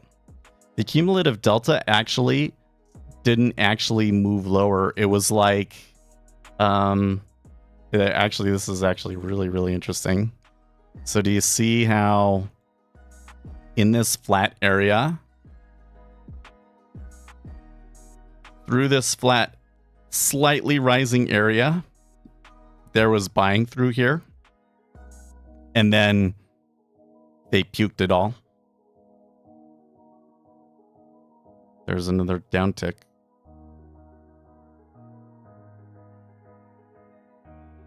Wild.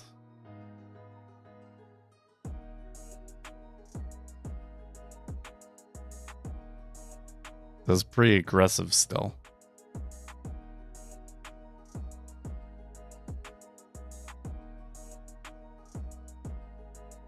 So the thing that alarms me about that one, so again, look at the orders a little bit a ways, you know, like there's like the first 2 or 3, there's always a little bit of wrangling around, right? But like how much activity actually is there in the level 2?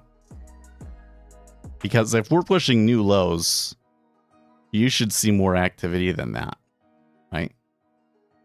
So like the limit order activity has actually died down a little bit. And yet here on the inside, I'm still seeing the market orders be aggressive, right? Like somebody is just super desperate to sell it. Maybe because it's forced selling, but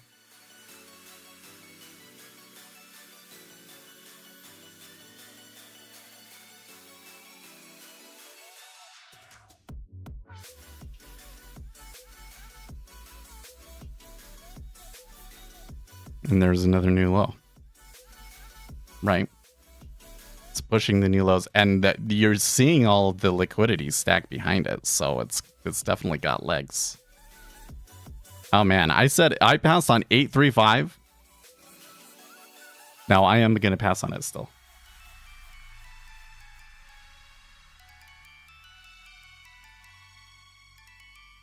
I guess I'm feeling a little bit better about this, but I think so. Here's another thing is that even though I took the short on the sim and it's going pretty well, the main reason it's doing pretty well is because I took on a lot of risk to make that happen. And both the entries and the exits, because I did take some sequential profits, right? I don't think any of those were really very good. Right? I don't think that any of those were really very good. So I'm not feeling too confident about trying to come in and snipe with a single lot, you know? What was the risk? I think that at one point we were down 125 and then we doubled down, but like once we doubled down on it, it never went further than that. I think that had we gotten to minus 1,000, I probably would have puked it. So I guess ultimately it's like equal risk reward, but like I added a lot of contracts and stuff. Right. Like I had bought it here. Where was it? It was more like 13 or something. I had bought it like here at 13. It didn't go. I sold it. Sorry, I sold it here at 13. I sold more at 16, and then it came back, and it's just been all down from there.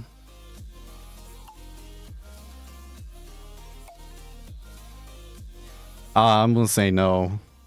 So the bigger thing here, like when you talk about Al Brooks, is that again we don't have.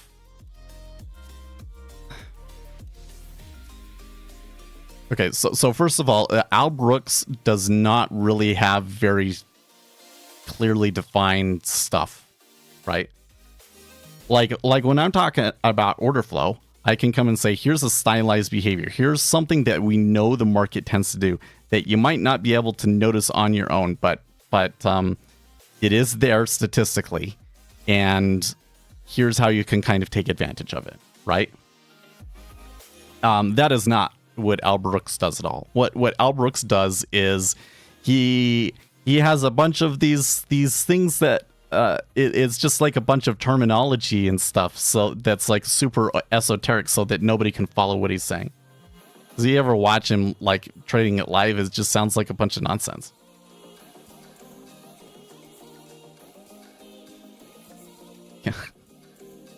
Yeah, it's kind of funny. The opinion of Al Brooks in recent years has declined a lot.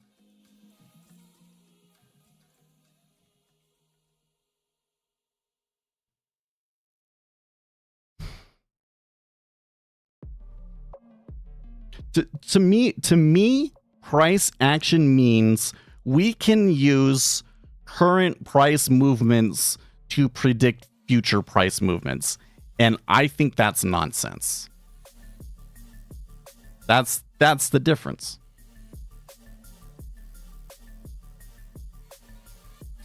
When I look at order flow, I'm not saying that current order flow is really effective at predicting future order flow. But I am saying there are certain stylized behaviors that you will tend to see. And if we know what the flows are going to be ahead of time, that is, I already have an idea that they're going to sell it because of X reasons, then I know how it will play out. I know how the flows will go. I know how it will tend to play. And ergo, I can also come in and watch the order flow and make much better guesses, I guess you could say. Much better theories about what is really going on and driving the action than I can just from looking at price, right? That's what we're saying with order flow, right? But the order flow is just the data. I'm not saying you see X pattern and then it plays out, right? I only do that when I think I know already.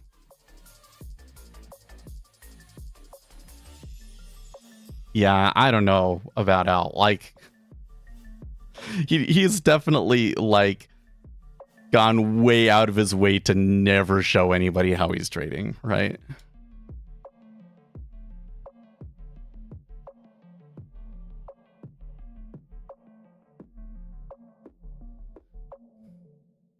It is interesting that you still have that really big order up at 115 or at 11.5. Well, just because somebody sells, that doesn't mean anything.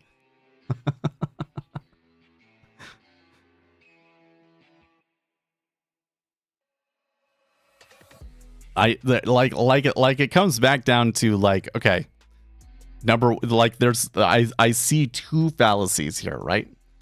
Number one, we just don't have any clue how he trades. We don't know if he trades good or trades bad or trades at all because we just don't have the data, right?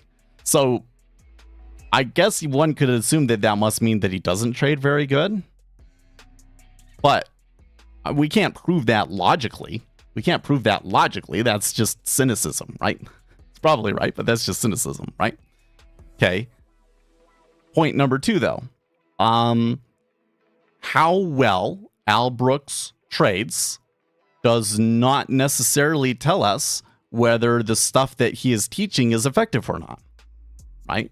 So it could entirely be the case that he has made millions of dollars from his trading and all of his methods are still complete BS, right? So it comes back down to, what are you actually teaching and what evidence do you have to support the thing that you're saying? Because one person's performance proves nothing. Right? Okay. Now, all of that said, I clearly don't have a very high opinion of Al, do I? Right? Why is that? Well, because I've seen what he actually says. Like when you look at him, like he's trading live, he's not. It's just nonsense. It's just a bunch of things that he made up, and that would always be there so that he can say something and make people think that he's seeing something and that something's happening, so that then afterwards it can be like, oh, see, we got it right. Right? That's very different from what I do, where I come in and I say, well, I think that we're going to sell today. And then I'm just given the play-by-play of, okay, what's the order flow actually doing? What does that say about what's actually happening? Does that support my theory or not? Right? I'm either right or I'm wrong. And I'm taking like a live trade while I'm doing it. Well, not today. I didn't take a live trade, but I do take live trades, right? It's a different thing, right? What he says, it's just a bunch of nonsense like sell books and stuff, right? Because you can really fool people with that. Like, if you write a book, right, and you walk people through all of these technical analysis scenarios, and you say, okay, let's do it in a chart. Here's a chart, and here's what happened on the chart, right? And you do that, you can fill lots of pages. You can fill lots of pages, but in the end, you're not actually teaching anything, right? Because if you're really teaching, you have to say, here is a behavior that happens. Here's how we know that's true. Right? Who else does that? It's the only place I've ever seen anybody do that is in these empirical studies about the stylized behaviors of order flow that I've made videos about. It's not me.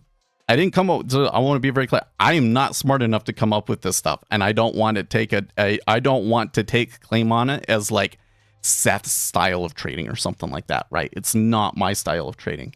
It's if anything, it's Jean-Philippe Bouchot and the other guys that help do that research. It's theirs, right? And these are some of the most successful hedge funds. So it's kind of funny. It's like, okay, these guys, they don't need to put their credentials out there. I don't have to put their credentials out there to say, this is useful information. But they do also have the credentials, right? Because they're running some of the largest funds. It's not just some random guy that wrote a bunch of books, right? Dude, yeah, the ES just puked hard. So first of all, well, I don't know. That's a little weird. I do think I'm going to exit this because it's stabilized enough to kind of suggest that the down move is over. Could there be more down move? Maybe. Oh, it's at 05 half. Okay.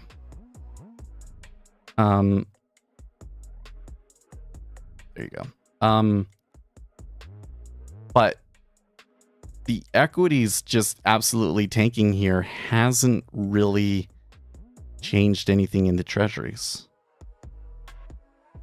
And well, equities started falling first, and then the dollar started moving and it extended the equities move. So that's very curious.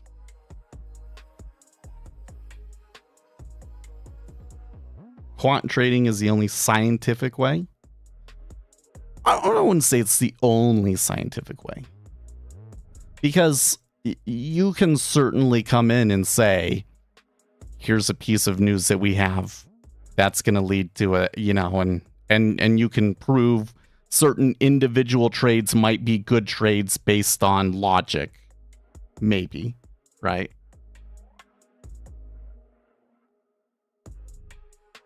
There's always that place where the rubber meets the road, where you kind of have to take a leap of faith. But in terms of having actual evidence, yeah, it's the quants that have it. And everybody else in the industry is just full of shit. Yeah.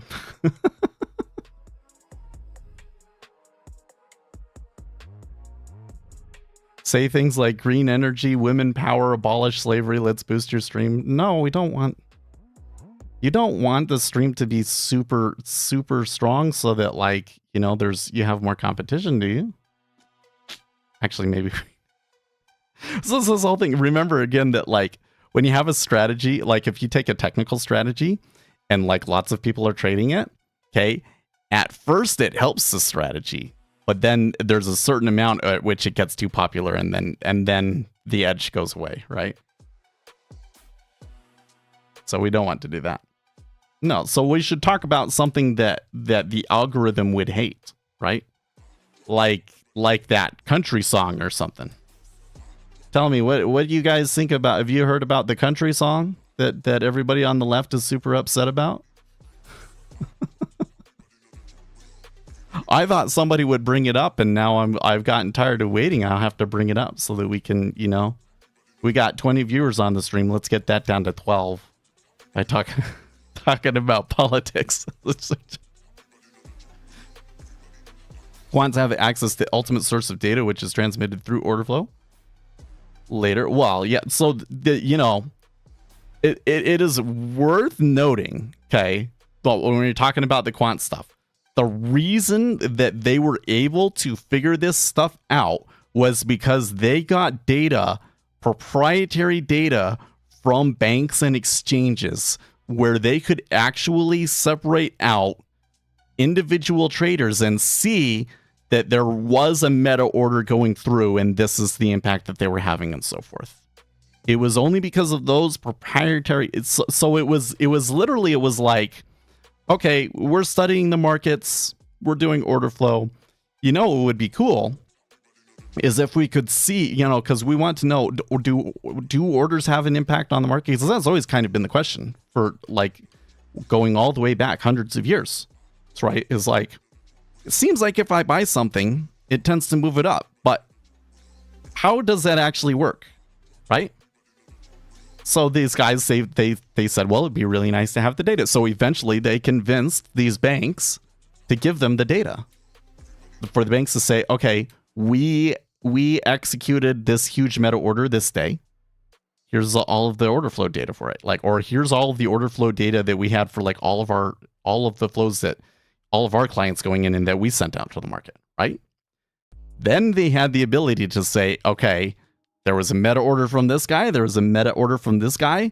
They could separate them out, and then they looked at it, you know, they just looked at the performance, like they graphed it out, and they said, okay, what is the actual impact? And then they found that, oh, it follows the square root law, and that's how they found it. Right? It was something that they never would have been able to prove and figure out without that data. I think that there was definitely people that kind of happened into at least executing correctly based off of that, maybe out of dumb luck. I don't know. But there's definitely been people that have been successful in markets before they discovered that based on those kinds of ideas. So maybe people kind of intuitively knew it, but like the math that it's a square root law, there's just like it never even crossed their minds, right? It was just, that's what the data said. And that's really interesting to me, right? And it kind of explains why. And the reason I focus on that is because it really says that the approach that most retail traders try and take to things, and even try and take to quant stuff sometimes, right, is really kind of pointless, right? It required proprietary data for them to find that stuff, right? They didn't find it by just analyzing past prices. And that's what all retail traders try to do, is they try and create setups based on past prices, and it just goes nowhere. I've never seen for volatility, yes, but just like you take a single time price series and you show that there are stylized behaviors in that you can potentially take advantage of in your trading. Never seen it. I've never seen a study like that at all. There's stuff that's like on very short time frames, but like, you know, oh, you put up a 1 minute chart and here's, you know, it doesn't happen. Why? Because it's like trying to say, like, What would be an example? I don't know. You just like knowing that it moved from here to here doesn't tell you anything about why. And you need to understand why in order to be able to predict that it's going to move. Right? It's like if you put a tracker on a deer, okay? And you're trying to predict where the deer is going to go. Okay? And so you watch it and you see all of these historical patterns, but like it doesn't seem to matter what kind of pattern or how you try and fit it. You can't seem to explain why the deer moves the way that it does. So then you go out into the forest and you find out that the deer is being chased by a pack of wolves. And the reason it's moving the way that it is because that's where the wolves are, right? And looking at the pattern of the deer is never going to tell you that it's the wolves that are chasing it, right?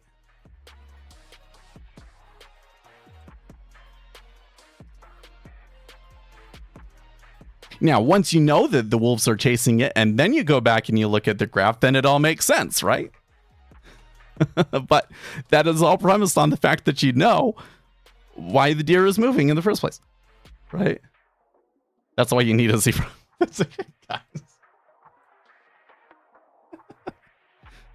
I'm kind of liking my analogy here. I think it's like a big. The sacks are dying. They're not doing so well, are they? Are they getting crushed in this sell-off in the markets? Yeah, I don't know why, but right now ES is going down. Yeah, ES is getting... Well, I do. I think that it's because of the dollar, but I don't know why the dollar's moving, so...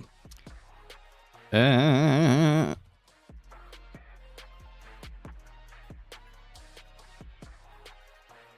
concerned now. I'm concerned for the Sacks. I want them to do well.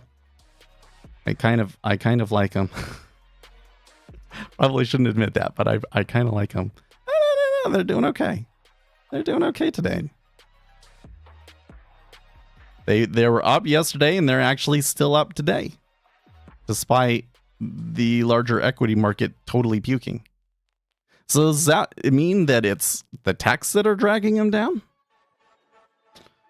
I'd have to pull some other tools up that I'm too lazy to log into right now to try and see the heat map.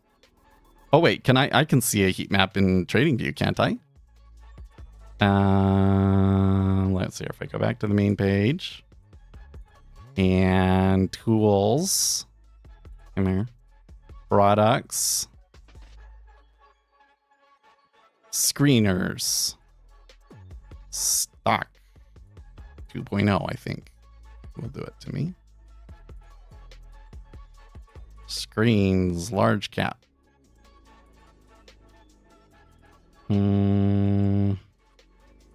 Nope, that's not it. Maybe it's the first one. Oh, here you go. Heat maps down there. Okay.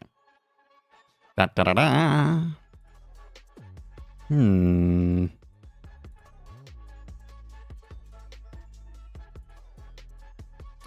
NVIDIA. Oh, okay, so what? How far down is... Okay, so the NASDAQ is down 1.41%. So I got NVIDIA's down, Amazon is down, Tesla is really down. Meta, those are all like... Well, Netflix down 8%. I'd read that Netflix was bad, but that's really bad. Okay, Google only 0.7 now. Okay, what's up? Health technology is up.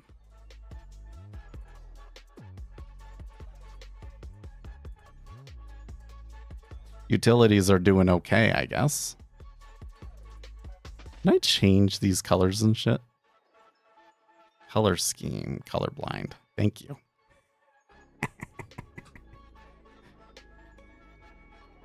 Oh no, I don't like that color scheme.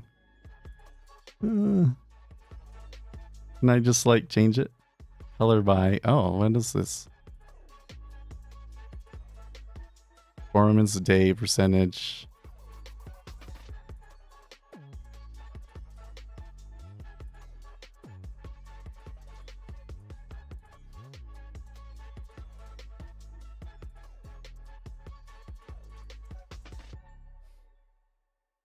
I think I preferred classic. No, I like color. Oh, it's blue and orange. It is blue and orange. Okay. I was like, that kind of looks greenish to me. Okay. I gotcha. So this is blue. Energy and minerals. Retail trade has some that are up. Where's finance? Finance is kind of mixed. Finance is kind of mixed.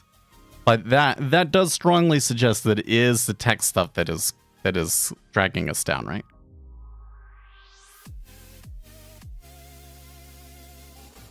Do you use not really.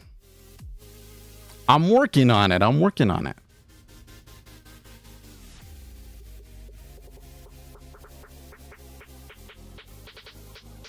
Oh, okay. So I missed some other comments here.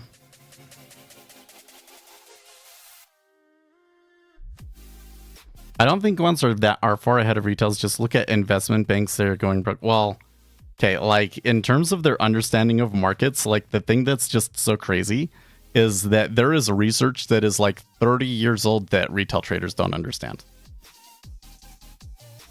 That is just so bizarre to me. And realize that the banks are usually about 10 years ahead of the research. Okay. Like that's what the bank said to me. Like, yeah, about 10 after we figure it out, usually about 10 years later than the universities figure it out. So yeah, retail is really far behind on a lot of things. But this kind of goes back to this other thing, which is that like the framework that most people in retail trading are working off of is so far behind that, you know. Okay, we are in an extreme greed environment according to Financial Juice, but there's a sell-off. Well, but before today, that's been pretty aggressively long, right?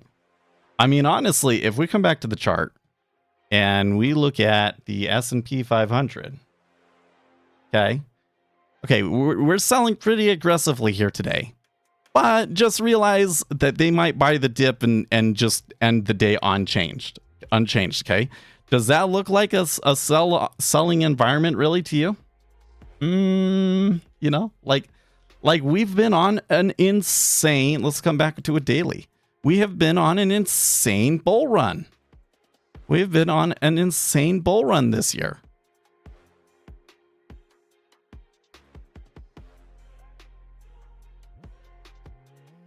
Markov chains are essentially a fancy name for technical analysis, isn't it? No, that is very different. A Markov chain is a method for estimating the likelihood of something when there are a lot of unknown states. So it is a very useful quantitative method, especially when you're trying to sort out super complicated systems.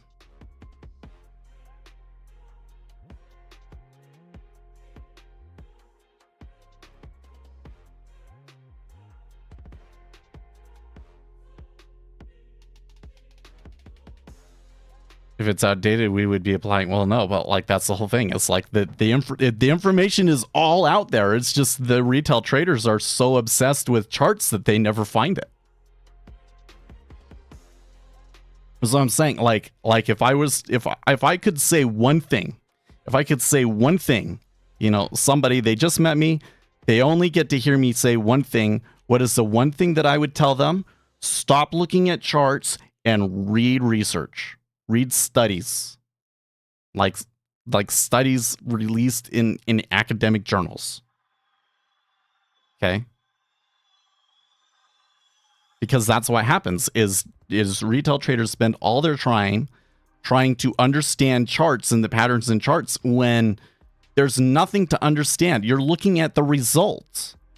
It's like, you know, Gary Norton uses this analogy all the time. If you go and you look at ice skating and you only look at the ice skate racing, you only look at the results, you're not going to understand what happened. You know, this one person, they won. So are they the best skater in the world? Are Americans the best skaters in the world? No, it's the Koreans. And it's just that the Koreans slipped and fell, right?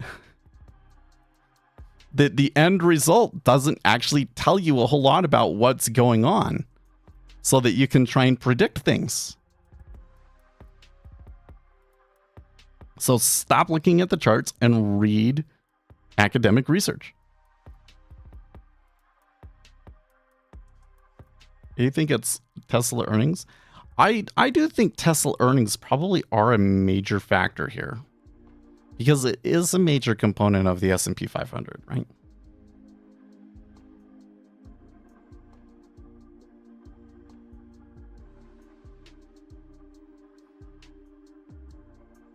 But I don't know. I'm kind of thinking that we may be reading too much into it. We're trying to, because to us, this looks like a really significant move. But bigger picture, it doesn't. So let's be careful to not try and extrapolate too much from the past market data, especially since we don't completely understand why it happened. I do think there's a really good chance that these flows are due to not just Tesla, but Netflix and a bunch of others, right? A bunch of stocks disappointed on the earnings front, right? So that could be it. But I don't think that we'll really be able to conclusively say what was driving the flows until the end of the day, right? So we just kind of have to keep watching it, watching the individual stocks to, so you have a good theory, right? So what would be something that would contradict that theory? If Tesla completely recovered all its losses today and the S&P 500 was still down, then that would kind of suggest that it was probably not just Tesla that's causing it, right?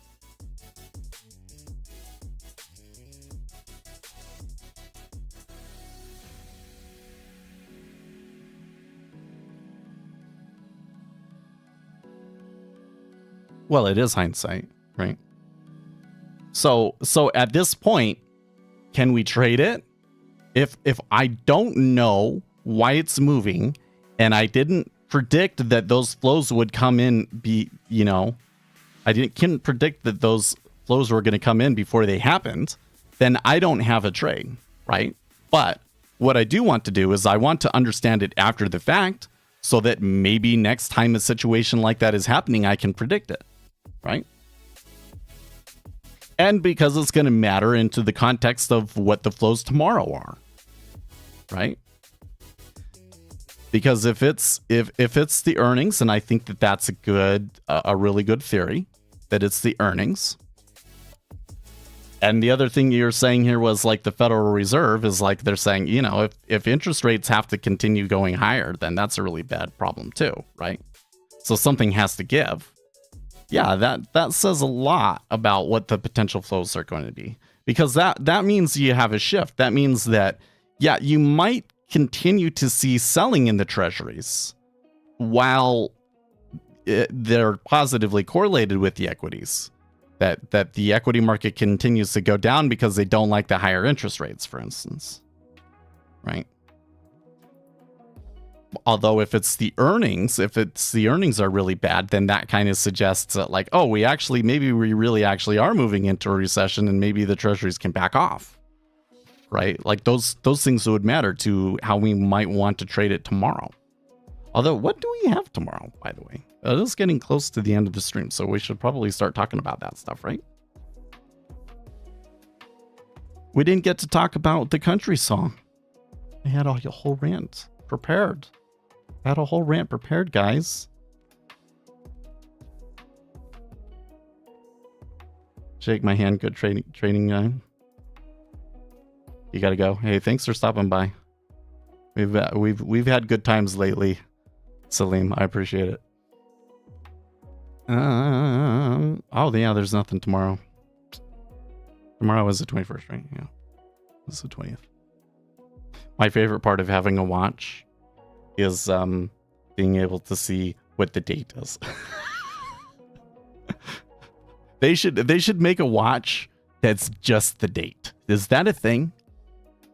Is there a watch out there where the only movement on it is the date? Can you give an example of an academic research something? Okay, so if you want to get into the research, the first one that I would suggest was written by a man named Albert Kyle in 1985. Let me pull it up for you. Albert Kyle, 1985. It is called Continuous Auctions and Insider Trading. So again, this is where I'm saying this is stuff that's like 35, almost 40 years old now at this point, right? And retail traders don't know a thing. I've never even heard of it. Oh, come on. Oh, I have to log in on that one. I think there's another, you can get it other places like here at Duke University. I think that one will just load up. Okay, yes. Continuous auctions and insider trading.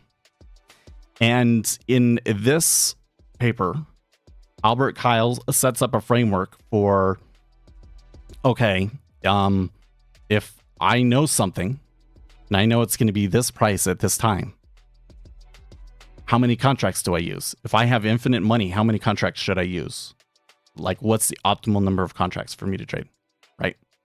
Because if you trade too many, then you push it too far, and then it goes past that price level that you know it's going to go to, and then you lose money, right? So what's the optimal price, right? And then they set up this whole framework to show how both an informed trader and a market maker can make money, and kind of like what are some of the dynamics on there. Now, it's a simple model. There's parts of the model that have since been refined and shown like you need to have square root impact, but it is kind of like a larger approach to the markets that will really, really help your understanding of markets significantly when you start thinking of things in terms of informed traders, market makers, and noise. This is the gateway. This was the paper that like started this whole journey, right? And then we've gotten here 30 years later and we found, oh, well, it happens because of liquidity holes. Anyways, that's where I would start. Or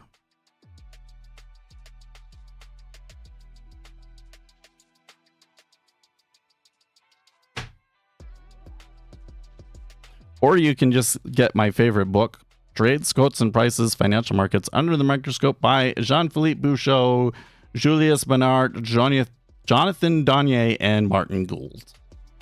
And there they talk about this paper and many other papers, and they basically summarize 30 years of market microstructure research.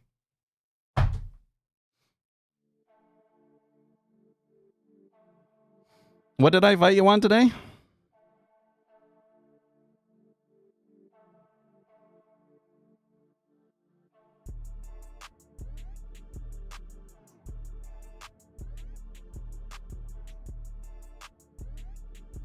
With research papers, my point was the markets are always ahead of the research you see published, which you find... that sounds to me like you were misunderstanding what I was saying, not that I disagreed with you and then finally agreed. Because I remember when I spoke with the traders at Goldman, and they said that, you know, there are things that we figure out that we don't see research on until 10 years later, but they still read all of the academic research because sometimes they find stuff that they didn't.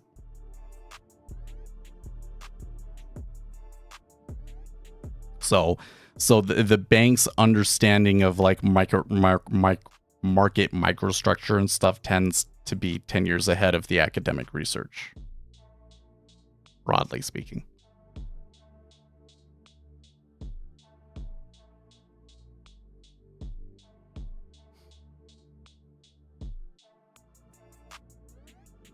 Now, if we're talking about like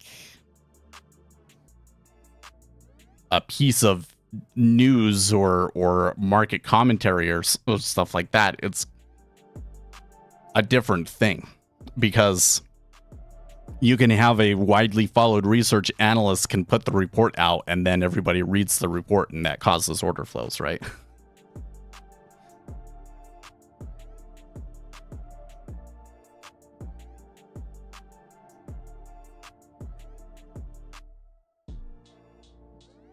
Or like the Federal Reserve comes out and says, we're going to buy treasuries, and then everybody buys the treasuries ahead of them. But then when the Federal Reserve actually buys the treasuries, the price still goes up, even though everybody front run it.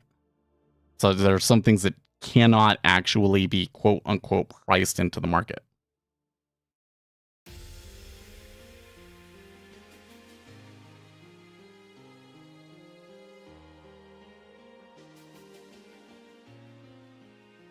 But I think where the disconnect here is this. Small details matter, especially in markets, right?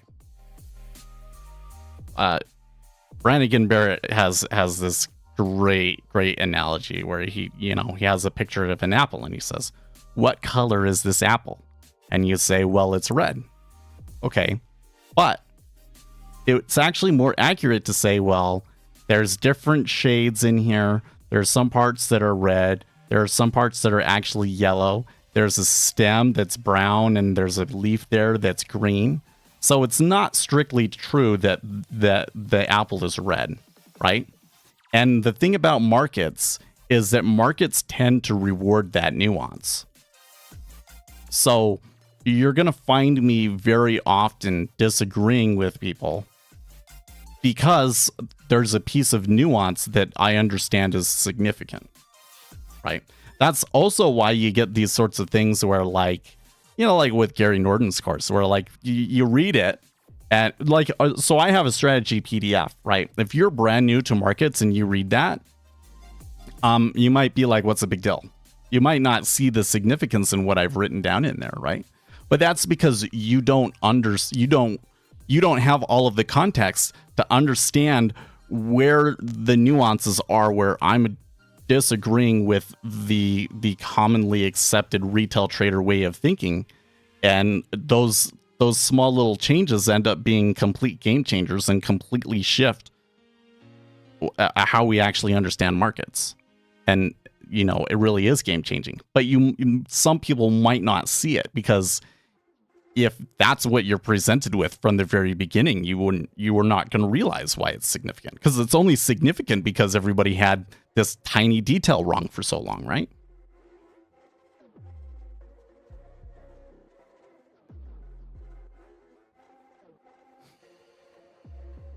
So yeah, wow, they seem to have found a pretty good range here, oscillating between 05 and 07.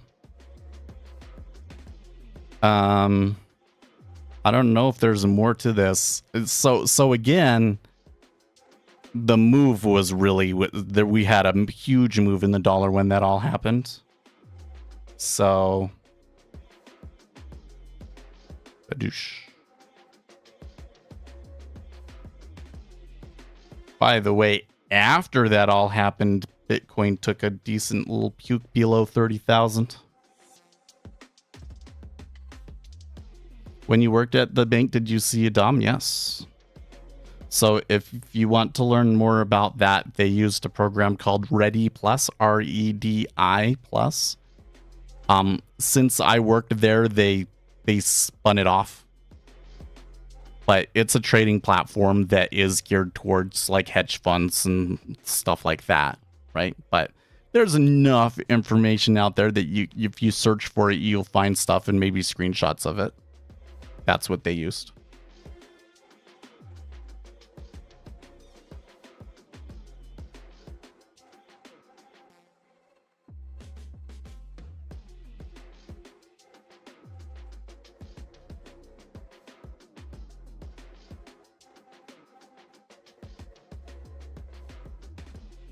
I think the market likes to get folks offside. That side helps them get liquidity. Well, so the market makers can definitely try and do things that might potentially work to their advantage. But I think that the bigger thing that I've seen going in is that they don't really have to, because it happens on its own, right? They don't have to do anything. It naturally happens, right?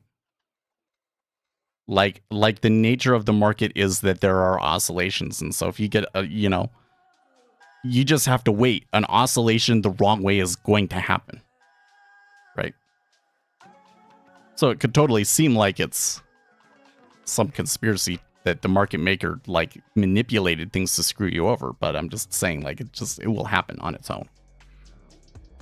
Like if we played this game where, like, we just took the 24 of us and we gave everybody a bunch of contracts and then we had our own market, right?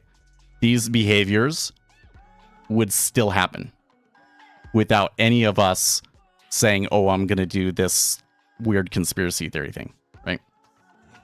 They are natural because of the structure of the market.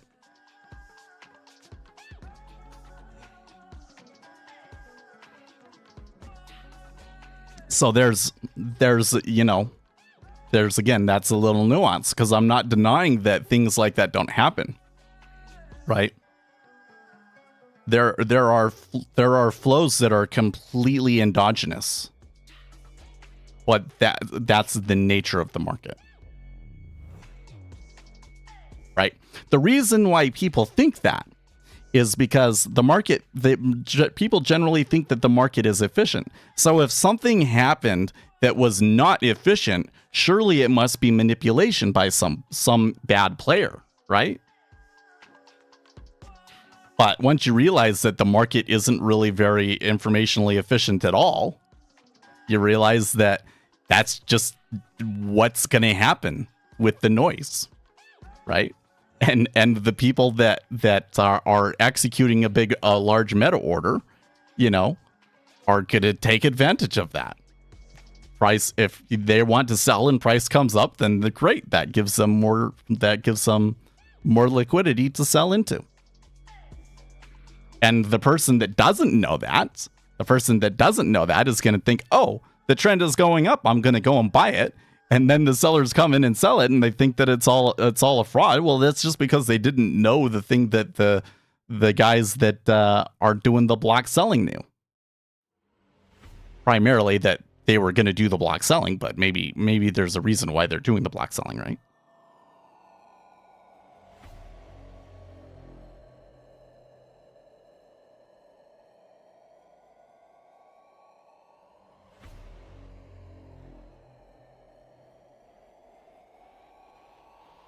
Yeah, well, watch my videos if you haven't seen those. I have some. I'm really proud of the content that I have. Okay, well, it's kind of like hinting like they could keep going here, but I think it's time for me to get going. So I will step away. It's kind of funny. I felt like I knew it from the very beginning. Like I came in and said, I don't feel very good today. I don't think I'm going to take on a lot of risk. I'm not going to trade it live. I did do it sim. I did catch an amazing sim trade, but I think the execution of it was terrible.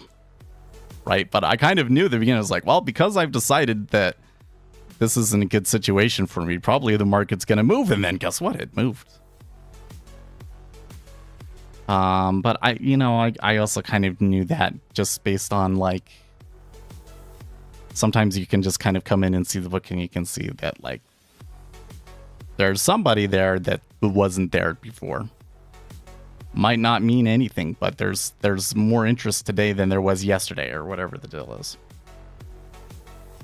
So, well, look at that. The equity market has come back to the opening price. So what does that mean?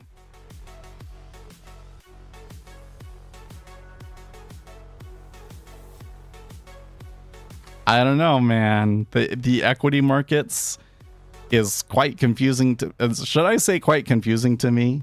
I'm not sure if we can really read anything from it right now. I think I'm on equity markets. I'm like, let's just wait till September. Let's wait till September to see what happens, and then maybe we can try and make conclusions about what the state of the economy actually is, right? Oh, Sebastian, you know what, guys? This is I thank you so much. You know, we've had donations 3 days in a row. That's amazing to me.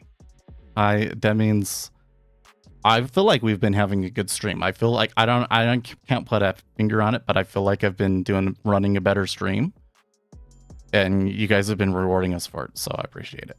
But I do need to go. So I will catch you guys tomorrow for No News Fridays. So this is gonna be. And then we got a Federal Reserve next week, so then it's gonna get fun. So until then, stay excellent.